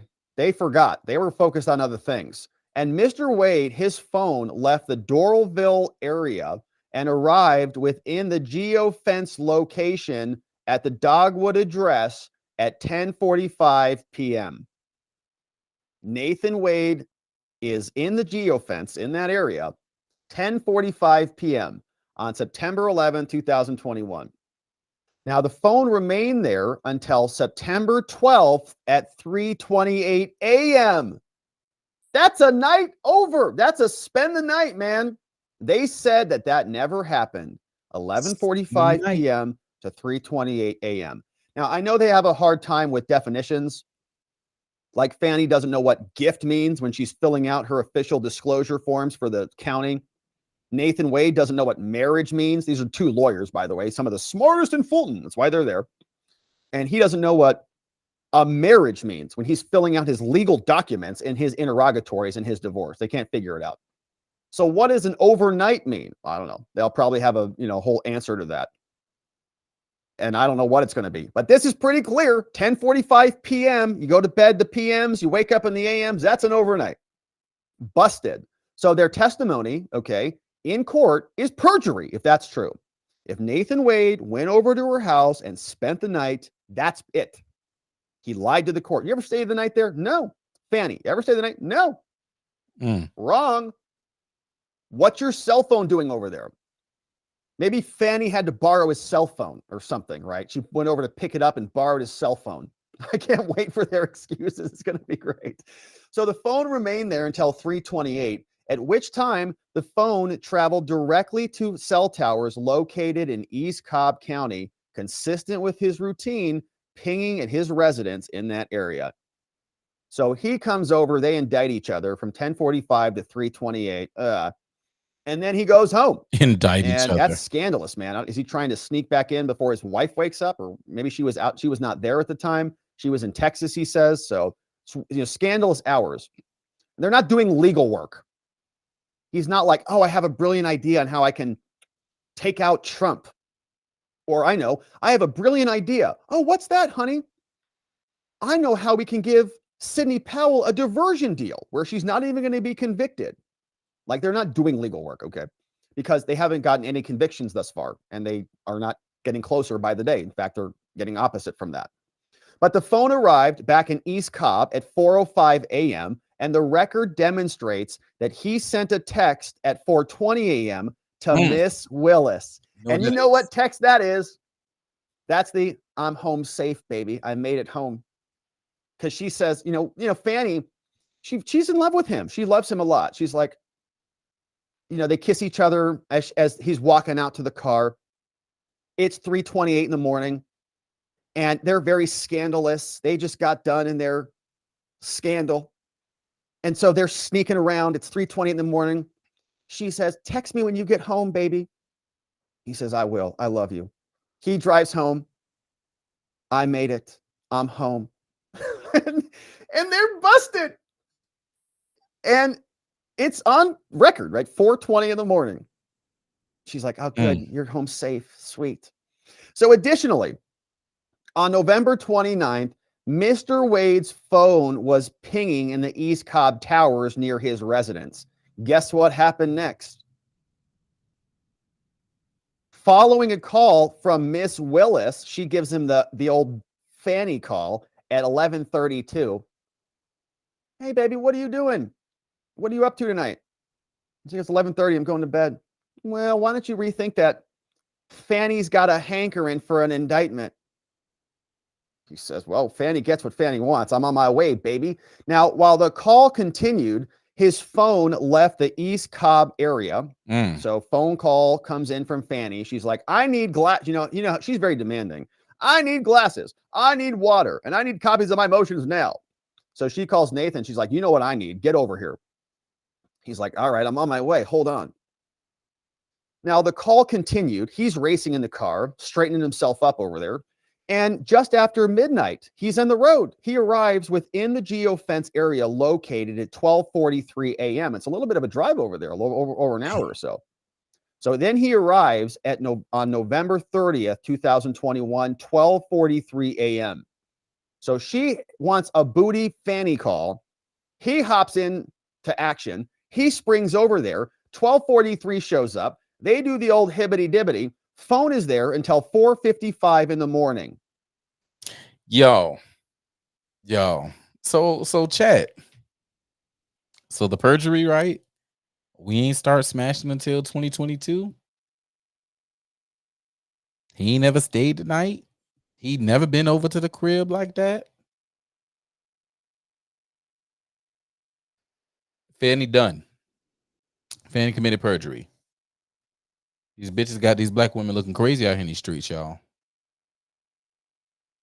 Black women, I need y'all to go ahead and grab. There's too many good black women out here that are leading the way. This cannot be the bearer of standards. Y'all better drop Fanny like a bad habit. Y'all better drop Fanny like a bad habit now. She ain't right. She perjured herself on an officer of the court. The DA lied and perjured herself on the stand. She need to be removed from office. And then, y'all, this woman got the audacity to be running for re-election.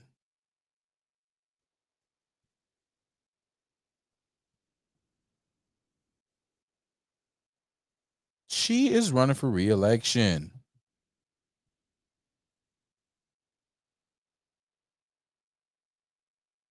I just don't know. Oh my goodness. She is running for re-election, y'all. If y'all know what's good, Atlanta, y'all better not put that heifer back in there. Just like I told Savannah, don't y'all put Shalina Cook Jones back in there. Oh, she's a black woman. You can't attack. No, fuck that. Fuck that. I'm going to speak the truth. And these are people who do not deserve to be in no kind of office. No kind of office.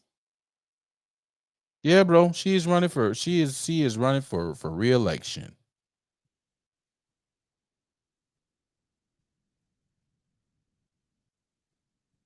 This year at that. This year. I'm trying to find it. Because I seen a picture. I seen a picture today. Let me see if I can find it.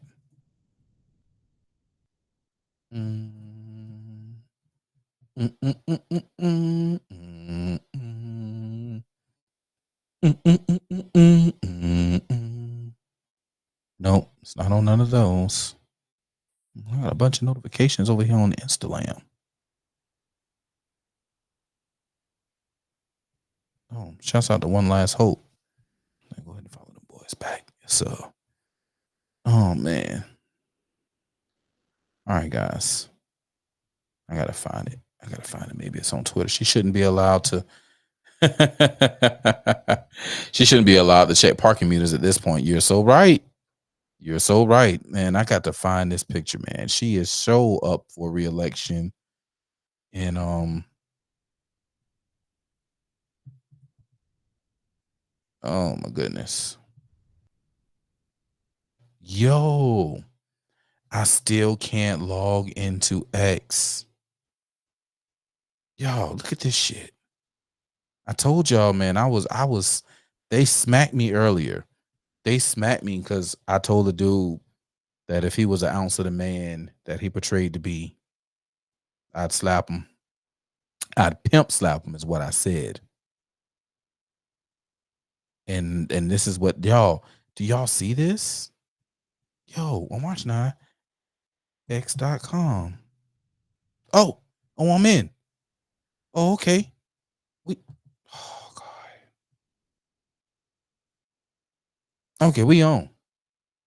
Boy, listen, they had me kicked all day today. All right, let's see. Fannie Willis re-election.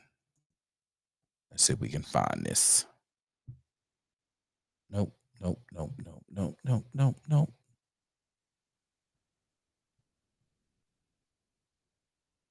of that. I don't want none of that. I want the pictures.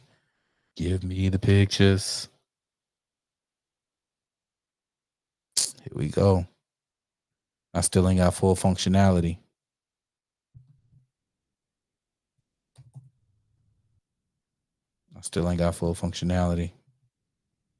Okay.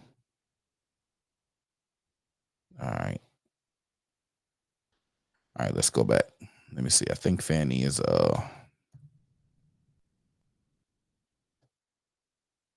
she's on here. Let's see. Does she have anything on her page? Oh, she ain't. Oh, she ain't post no more since last year, huh? Oh, heifer. All right. I gotta find it. I'm gonna find it and I'll share it. Y'all be on the lookout for look out for it on my X page. The picture of Fannie Willis is like Fannie Willis 2024, which means she's on the step and repeat. Fannie Willis 2024. So she's running again. Oh, okay. Here we go. Oh shit. God damn, y'all. My dumb ass. Here we go. Grateful for incredible 2023 as your DA. It's an honor to serve with just over 5 hours left. Can I count on your support? Chip in any amount before 2024 at fannie4da.com. Thank you for your ongoing commitment to a safer and more prosperous. Let's click on Fannie4DA. Let's see. Took efforts 2021. They got all this. Take it all this. I bet you they ain't gonna put that other news stories up though on her line. Old line heifer. Look at all that blue. That's that Democrat blue. Yep. You got the Fannie Willis one right there. It's another one now. This looks like that one, but it says Fannie Willis for 2024.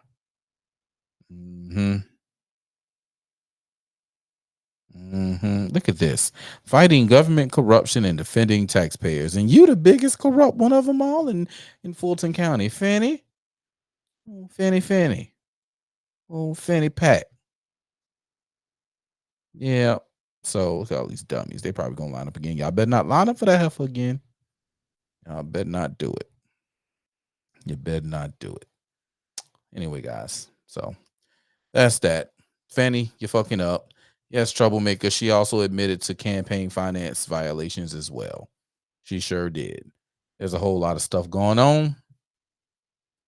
And Georgia, we got a lot to go, man. Y'all need to step up, man. Don't let these bad wenches be the ones that bring us down as a community.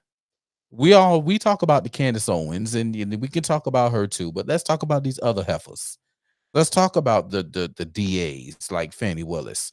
Let's talk about the mayors like Tiffany Dalton. Let's talk about the attorney generals like Tisha James. It's Tishy.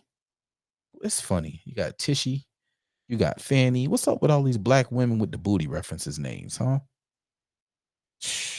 I don't know. Anyway, we got to fix this.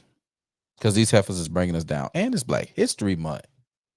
That's how we gonna make Black History Month in 2024. We gonna make Black History with these heifers bringing us down. And listen, I ain't got time for it. I ain't got time for it. Y'all ain't finna get at me like that. But that craziness, man, I ain't got the time for it. Oh my goodness. All right, y'all. Check it out, right? My boy 45 is live right now. Let me see if I can pull him up on the screen. I can pull him up. There we go. God dang, I'm good. All right. We're going to share this tab. And we're going to pull him up on the screen right now. So my dog Trump is live. And New York to LA, where there's pride in every American heart, and it's time we stand and say. My boy is live right now at the Black Conservative Federation dinner in Gala. Let me see. I want to play. Play it. Yeah. All right, let's play a little bit. Here we go. Get to the song. Here we go. Room full of black conservatives, y'all. Let's see what Trump got to say to the black. Thank you very much, everybody. That's really nice. Thank you. We love you. Thank you. Well, I have to say I have been to the White House with Trump. All right. And he says it was the loudest he's ever heard it before. And I did the Platinum Plan unveiling with Trump. Loudest they said the room's ever been before. All right. So, and these two times has been a room full of black people, both times, and it's been loud as hell. So I just want you to know the black people fuck with 45. All right, let's go. Very much. What a group standing right next to me. I'm honored to have you all with me. Ben, I've only known you, I don't want to say how long, it's too long, but you have done some job. I'm very proud to be with the 5 gentlemen up here, very special, and we have a lot of special ladies and gentlemen in the audience that are my friends, and they have been for a long time. Thank you very much. Thank you for being here.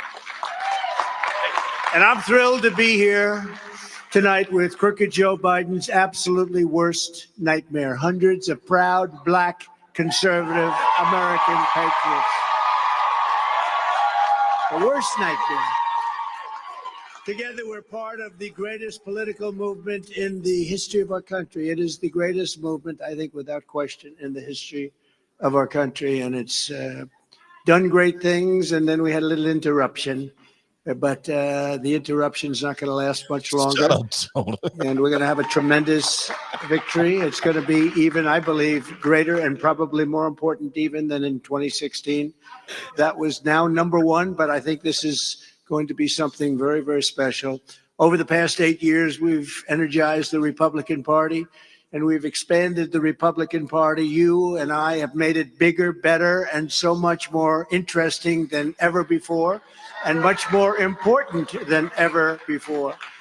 In 2020, we increased our share of Black vote by 50%, 50.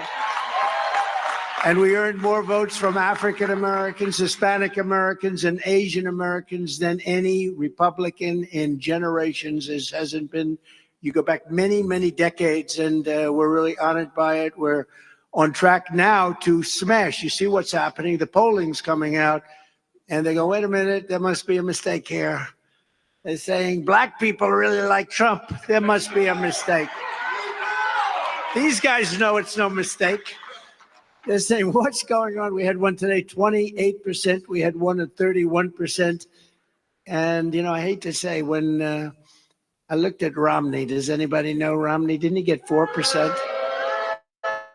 He got 4% and falling. And we're at a number that people are, frankly, if we were 28%, I don't even think we have to do the election. It would just, I think they just, wouldn't they just sort of leave? They would leave. They'd just say, let's get out of town. Well, the getting is good because we're going to do great things for everybody, for all Americans. As one sign of just how great a job we've done, there are more Black Republicans serving in the U.S. House of Representatives today than at any time since the 1870s. That's a long time ago. To me, that's a sign of progress, but the radical left Democrats in a cause, and it's a cause for panic for them. It's a nightmare, hysteria, and rampant outbreaks. They're suffering from a terminal case of Trump derangement syndrome. Have you all heard? They have Trump derangement. They are really not doing well. And they shouldn't be doing well because, honestly, they've done a lousy job for you. They've done a lousy job for you. They've done a lousy job for everybody. But for Black Americans, they have done a very poor job. Every day, we are welcoming more Black voters back home to the Republican Party. You remember the Party of Lincoln, to help us reclaim the party of Frederick Douglass, party of Abraham Lincoln and other great people. We're delighted to have some of our party's most prominent leaders with us tonight, and they are really incredible leaders with incredible futures. And some of them, like Byron Donalds, is so young. Wesley Hunt is so young. You guys are so young. Oh, I'd like to get a couple of years from them. They're young and they're brilliant and they have an incredible, incredible future. They really do. I think they have an incredible future. Senator Tim Scott, he gave me his endorsement. He's been one of the best people we've ever had involved with us. He's been unbelievable. He's a dynamo. And I heard what he said to you. He gave a speech today at Rock Hill. He tore the house down. He's better for me than he is for himself. You know that? Right? You know why? He's a good person. I don't mind speaking about myself. He doesn't like speaking about himself. He likes speaking about people that he thinks can do a great job. He's a special. Where is Tim, by the way? Is he around here someplace? Because he was just back there. He's a very, very special guy. And another special man is Secretary Ben Carson. And, you know, we were running. Can I tell him our little statement that you made to me in a church one day? Actually, you made it twice. You made it in church and you made it just before a debate. But we're running, and he was doing very well, by the way. He was knocking them dead. Everyone loved him. He was tremendous religious support, evangelical support in particular. And he was going up, up, up. And I was up there. I came out, and I was doing really well. And I started to get a little bit nervous about Ben. He was going up a little too fast. I was not. And he said to me, you have nothing to worry about. God put you in this position. You're going to win. I was running against him. He's the most competitive guy. But he said, you're going to win. God put you in this position. And I was confused because I'm ready to go into a debate stage. And he's doing so good. And he made that statement. And I always remembered that. And then he made a similar statement at the church. And he's been a great friend of mine. He did a great job. No scandal. Remember, he was at HUD. Everybody at HUD has scandal. You know, they get a little money for an apartment house approval someplace. No scandal whatsoever. HUD, you go check out HUD. Housing, urban development, you check it out. There's been a lot of problems over the years. There was nothing. He just ran a great operation with some very good people. Yeah, you were right about all those people. They were great. Thank you, Ben, very much. We appreciate the job you've done. And thanks also to Black Conservative Federation founders Deontay Johnson and Quentin Jordan. Fantastic people. Congressman Joe Wilson, you know, famous for a remark he made years ago. Nobody will ever forget it. And we love this guy. He loves our country. A woman that I've known for a long time. I refuse to say how long, but I've known her for a long time. And she's really incredible. And she was very advanced. I mean, she understood what was happening long before most of the people in the room really did. Alveda King. Where is Alveda? Where is she? Thank you, Alveda. You really were. You know, you were a pioneer in the Republican Party, so to speak. She understood what was going on. Vice Chair of the California GOP, Corinne Rankin. Thank you very much, Corinne. Thank you very much. Great job. She's another one going places. A lot of people are going places in this room. Vice Chair of the Maryland GOP, Nicole Bennett. Thanks, Nicole. Great job you're doing, too. A friend of mine, somewhat controversial, but smart as hell, Vernon Jones. Where's Vernon? He's not even, are you controversial, Vernon? No. Scott Turner. He did a fantastic job in the administration. Scott. Jack Brewer. These are great names that have done incredible work. Duke Tanner. Thank you, Duke. And I granted clemency, a pardon to Duke, and he's gone on to do fantastic things. It's interesting. I can endorse a person, and sometimes they're grateful and sometimes they're not. I mean, I endorsed a few people that you probably read about. They weren't so grateful, were they? Huh? What do you think? And not too much. They weren't too grateful to me, right? And they said, will you run against the president? And he said, I have no comment. That wasn't good. That meant yes. But I did. I endorsed a few people that weren't very grateful. But the one thing, when I gave pardons to people, every single person, I mean, I've never seen, when they see me, they cry. It's such an incredible power of the president. And people that I felt were unfairly convicted of something, or maybe it was too long. We had a woman, a wonderful woman. We all know who that is. I won't even mention names. She was given 50 years in jail, 50. She served 22, 23. And she had like 25 years left. I said, for what? And today it would be, they wouldn't, it would be a reprimand, what she did. And it was so sad to see that. I let her out. I let a lot of people out, a lot of great people. But I've never had anybody with a pardon. The endorsements, mostly good, but 10% of them just really are not very appreciative. I wish I had them to do again. I would never give them. I would never give them. I'll tell you that much right now. The hell with those people.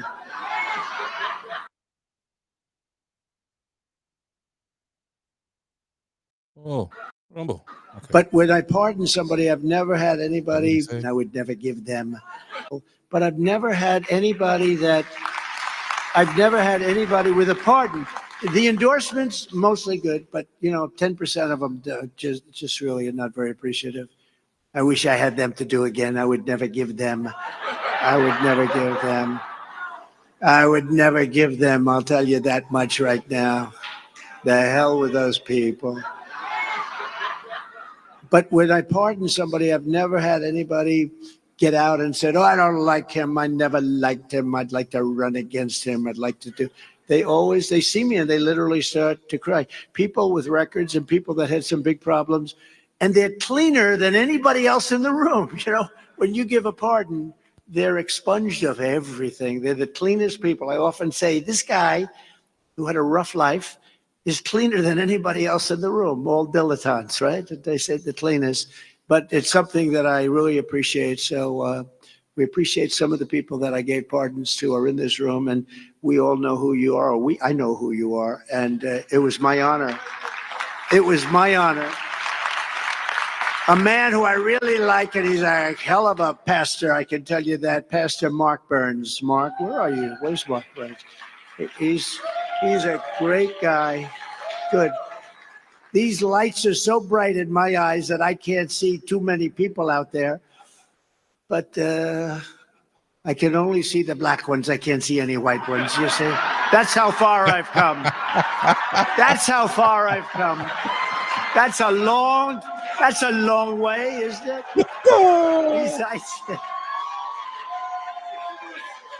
We've come a long way together. Lynn Patton, she's been incredible. Lynn Patton. And tonight's honorees, so deserving, Mary Milben and C.J. Pearson. So Mary and C.J., congratulations. That's unbelievable. With the help of many of you in this room, we are going to win the South Carolina primary tomorrow night. Hey, this is exciting. Stick around. We'll all get together, okay? And this November, we're going to defeat crooked Joe Biden. He's a crooked, corrupt, horribly incompetent president who's destroying our country. Other than that, I think he's quite a nice man. No, you know, it's funny. I was talking the steady. We had a big rally. We could have filled that arena. It's a 8,000 seat arena. We could have filled that thing 3 times. And I said to the people, I didn't say this often, but I said, look, here's a story. I always respected the office of the president and the presidency so much, and I would never hit Biden very hard. But then he indicted me. He indicted me. I said, I can't believe it. I got indicted. I got impeached and we won them, thanks to these couple of guys back here. But I got impeached, and Ben was helpful too, I will tell you. But I got impeached. That was a terrible thing. Should never happen. And it turned out I was right in the impeachment. The phone call turned out to be exactly right. They found the laptop from hell. It confirmed everything that I said.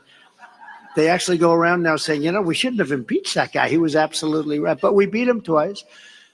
But I got indicted for nothing, for something that is nothing. They were doing it because it's election interference. And then I got indicted a second time and a third time and a fourth time.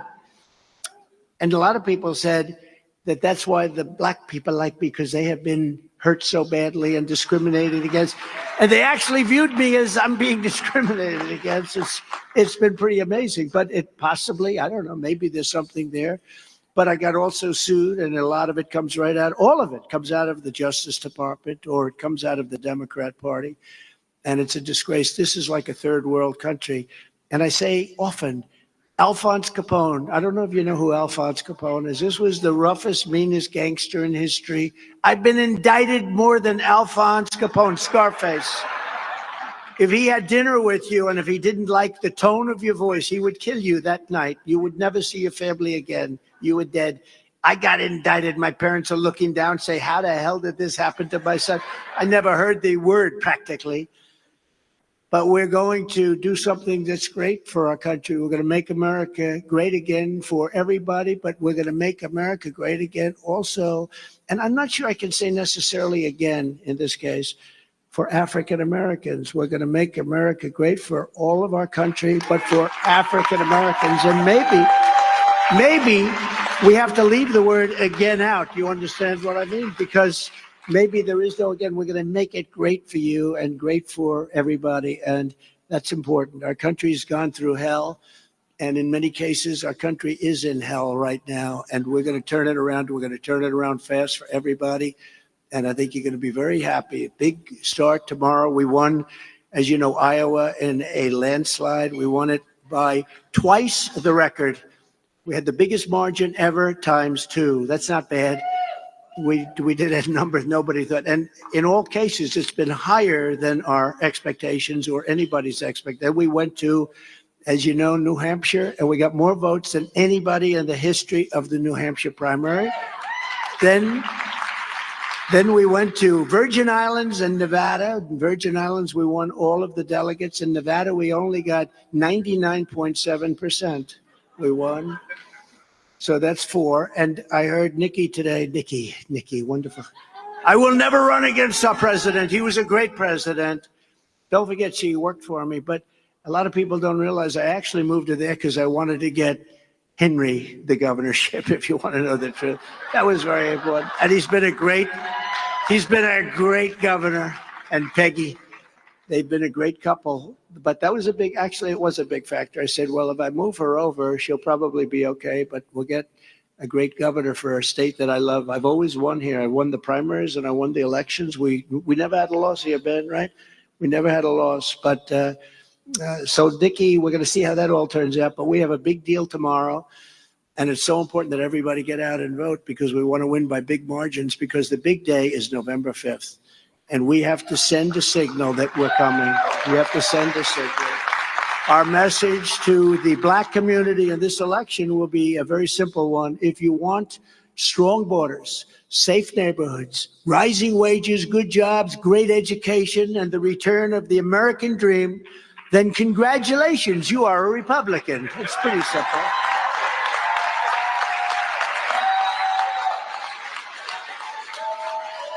So I'm gonna pause it right there for a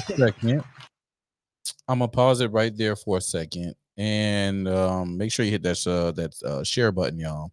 Let everybody know Trump's hollering at the hood. Trump's hollering at black folk right now, man. He's sending messages out to the homies. Right. I'm gonna pause that for a second, and I'm going to bring up this video right here. Nope, that's not the one I want. That's not the video I want. Is it this one? Yeah, it's this one. All right. So you hear Trump's message. Trump's out here talking to the folk, right? Trump talking to the folk. And you got dumbasses like this out here in the streets who's making it stupid for Trump. Check it out. Every time they try to say Trump, they try to stop him at a trial, or they try to throw all of this, sludge at him, he somehow survives, which must drive his opponents crazy, because even the sneaker thing, I was on social media last night. Very interesting, as you see black support eroding from Joe Biden. This is connecting with Black America because they love sneakers. They're into sneakers. They love this is a big deal, certainly in the inner city. So when you have Trump roll out his sneaker line, they're like, wait a minute, this is cool.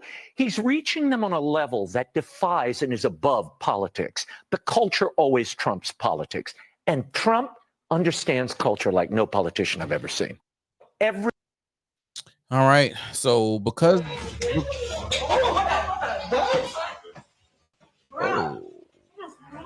what is playing? All right, we're gonna stop that for a second. I don't even understand why that was still playing. And he done been it went down to, oh my gosh, I don't even know why this shit even came up on my algorithm. I can't stand because of FC Barcelona. Why are y'all sharing fucking baddies? Y'all got the game. Y'all niggas, y'all boy, listen. I'm about to not watch FC Barcelona no more. All right, so you guys got I forgot about this with Fanny. Okay. Yeah, well, Jim Jordan and them got Fanny. I'll drop that before we leave. So we got Fox News who are out here saying all the stupidest stuff in the world. Trump can handle his own message. Y'all see him? Y'all see the man? My man he can handle his own messaging. Look at him. Look at him. My man, look at him. My man looking good out there on the stage. Look at his smile. My man happy.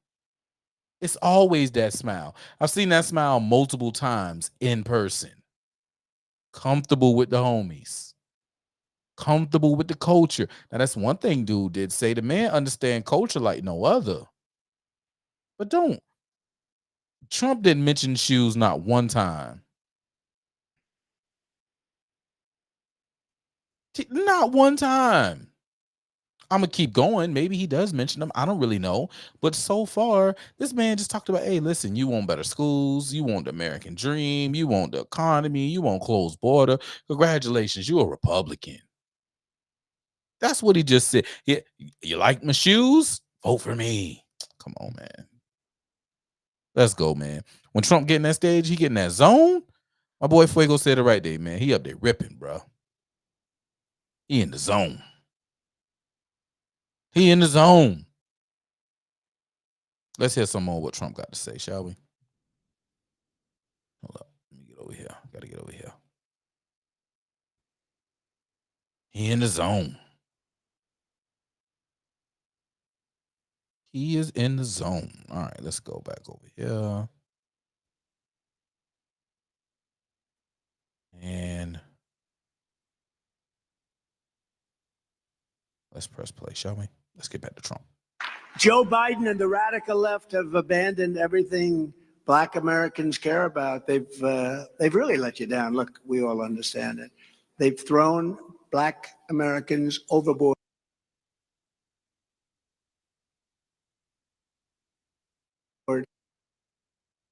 And it's been not a pretty thing to watch. You take a look at some of these inner cities, but I and the Republican Party will fight for the Black community like you have never had anybody fight for you before. And come on. With me, you will never be taken for granted. You will never be taken. Not a pretty thing to watch. You take a look at some of these inner cities, but I and the Republican Party will fight for the Black community like you have never had anybody fight for you before. And with me, you will never be taken for granted. You will never be taken for granted. They've taken you for granted. You ever notice they always come around about 2 months before an election? Then they get your votes, and then they go on and, 4 years later, they come and say hello, or 2 years, depending on what office we're talking about. But they come back and they do nothing. They do absolutely nothing until it's election time. Then they come in, they seek your vote. The future we want is one nation, indivisible, with liberty and justice for all. And that's what we're doing, and that's what we're going to happen. And Joe Biden is actually, his incompetence perhaps, but Joe Biden is a threat to democracy, a real threat to democracy. They're trying to turn that around. They're trying to say Donald Trump is a threat to democracy. No. When they do weaponization and when they do election interference like a third world country, they're really a threat to democracy. Under my administration, Black Americans prospered like no time in the history of our country. We achieved the lowest African American unemployment rate ever recorded. That's a big stat. That's like, Babe Ruth hit the most home runs, or Barry Bonds. I don't know. Who the hell is it? What are we giving Barry Bonds? Huh? It is, I see. I know they put an asterisk. I'm trying to figure out what's going on, but there's something awfully nice. How many home runs did he hit? Do we give it to Barry Bonds? Tell me. Do we give it to Barry Bonds or Babe Ruth? Okay, I'm okay with that. Huh? Barry? Okay, I'm with Barry. Hey. Especially tonight. I'm with Barry. I'm with Barry. In front of another group, I may be with the Babe, but I don't. But we also set record low unemployment rate among Black young people. It was a record. It was never anything like it. Before the China virus, you don't mind if I call it that. We want to be accurate, It came out of China. It came out of China, right? 1.2 million African Americans lifted themselves out of poverty on the strength of the Trump economy, the most in more than a century. Think of it. It's never happened like that before. Black Americans saw their largest increase in home ownership ever recorded. These are things that happened during this 4-year period, Wesley, right? All of it. The Black labor force participation rate reached its highest point in a generation. With Senator Scott, Tim Scott, came to my office. I'll never forget it. I have an idea, he said. We created opportunity zones, which drove billions and billions of dollars in wealth to revitalize our most distressed communities, especially in the inner cities. I think it's the greatest economic development program maybe ever, and people don't talk about it. But that was done by Tim Scott, and then he came to see me, and we got it done, and it's been incredible. I got record funding for historically Black colleges and universities. The first year I saw like 45 guys come up. They're the heads of most, I think, guys, one wonderful woman, actually. They were the heads of the colleges. And I said, so what are you doing? They said, we come up every year to ask for help, funding. And I said, all right. I didn't think much about it, but I got it for him. The second year, they Not quite. came up He's in and I Carolina. said, what are you doing here? Well, we're Georgia's back again. I in said, you have Carolina. to do this every Oh, year? They said, yeah, every year we come up. We never have funding, so we always come up and ask for funding. And one of them said, I feel like a beggar. I come up, I feel like a beggar. We do a good job with those incredible schools, but I feel like a beggar coming up. I said, ooh, that's tough. And sort of then forgot about it as we did. You know, I was focused on Russia hoax and lots of other things, right? That we won. There was no collusion. I could have told them that in the first minute, Ben. But the third year they came up, I said, okay, you're here to get money again, aren't you? Yeah, and they'd come over to the White House, and I got to know them a little bit, and they were fantastic. I tell you, in particular, like I had some guys in there that were phenomenal people. And I said, you're looking for money again? I said, I have an idea. Why don't we get you a 10-year plan where you have all the money you want? Give me a number, and I'm going to add some more onto it. And I'll get it approved. And I got it approved. And we took care of these incredible people. And I said, the only bad thing is that I like you guys. I may never see you again. It was very sad, actually. I said goodbye to them, and actually, I've never seen them again. They don't need me anymore.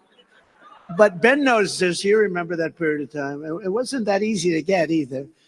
And I think a lot of the politicians in Washington use that as a lever to take advantage. In other words, every year they'd have to come up, and what are you going to give me now? They don't have to. They don't have to kiss anybody's ass anymore. I can tell you that. So we took care of that. A lot of people don't know that. Everybody on stage knows it, and we'll invest more in a second term. We're going to take care of them, and they really have. They've done a great job, and it's very tough. You're competing against schools that have billions and billions of dollars in endowments, and it's a tough deal. But they've done an incredible job under crooked Joe Biden. It's been nothing but it's really a catastrophe and a disaster, and you know it better. And I'm not saying this, and this is from the heart. It's been a disaster for Black Americans. Biden gave you a 3-year inflation rate of almost 39%. So over 3 years, didn't matter if you made a little bit more money. After inflation, you were way, way behind. The number of African-American families living in poverty has increased by more than 50% since the year one of his administration. Hard to say that his administration, because, you know, we got more votes than anybody in the history of a sitting president. We got millions more votes than we did in 2016. I was told by John McLaughlin and Fabrizio, the great pollsters, sir, if you can get 63 million votes, that's what we got in 16. There's no way you can be beaten. Well, we got like 75 million votes. I said, so I guess we didn't get beaten, yeah? But they said we got beaten. Now we're going to be watching very closely. Look, we have a country that's got a lot of things going on. We have an open border. We have bad elections. We have very, very bad elections. You have to have honest elections and strong borders, or you don't have a country. You don't have a country. The average mortgage payment is now almost 2 times as high, costing the typical family an extra $19,000 a year in mortgage We on the payments Trump grift from tonight, when y'all. I was president. You and your family cannot Share afford the 4 stream. more years of Bidenomics. He thinks it's a good term. It's a really bad term. Anything having to do with his name is bad. That's why this November, Black Americans are going to tell, you all watch The Apprentice, right? They're going to tell crooked Joe Biden, you're fired. You're fired. Get the hell out of here. You're fired. Get out of here. You've been an incompetent, horrible president. You allowed wars to go that should have never happened. Israel should have never been attacked. Ukraine should have never been attacked. You're a lousy president, worst president ever. The happiest person about him, though, and man who thinks very warmly of him, is Jimmy Carter, because Jimmy Carter is now considered a brilliant president by comparison to crooked Joe Biden. Jimmy Carter is a happy man. For Biden, wrecking the dreams of African Americans is nothing new. You know this. You know the real story behind this guy. I said, do I really want to say this stuff? Then I said, what the hell? I've been saying it. You know, when they said, oh, you can't run. You know, when you look at the presidency, it's such a cherished, incredible position, such responsibility. But 92% of the people were politicians and 8% were generals. So no percent were from where I came from. So they said, oh, he's just going to have a good time. You think I'm having a good time? I'm not sure it's a good time, but I love it. That's love it. Because we're going to make America great again. That's why I love it. But I said, do we really want to hit him that hard? Because if you do, you can really go back into history with him. It's the only thing he's really been good at his entire career. You know what that is? Being a racist, because he's a racist. Crooked Joe backed NAFTA, which is a disaster for, just a disaster. It's been a disaster for Hispanic Americans and for Black Americans. China's entry into the World Trade Organization, where they just ripped us apart. I took in $472 billion from China. No other president has taken in anything. They did not want to see me do so well. You know, we're leading in every poll by a lot. You see it. And I don't think China's too happy about that, actually. The Trans-Pacific Partnership and every other globalist horror show that ripped the guts out of our country and pulverized Black workers and owners of small businesses. So to any Black voter who's thinking of casting your ballot for us for the first... Well, Paul's in the building. Shouts out to my baby sister, man. My baby sister birthday today. Shouts out to baby sis.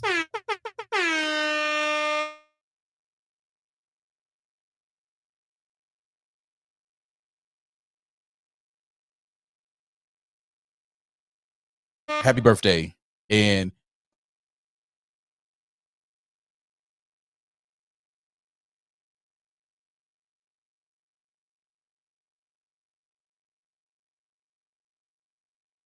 y'all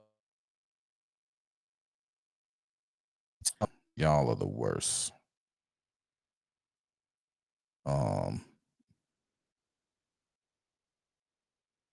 He should be calling you.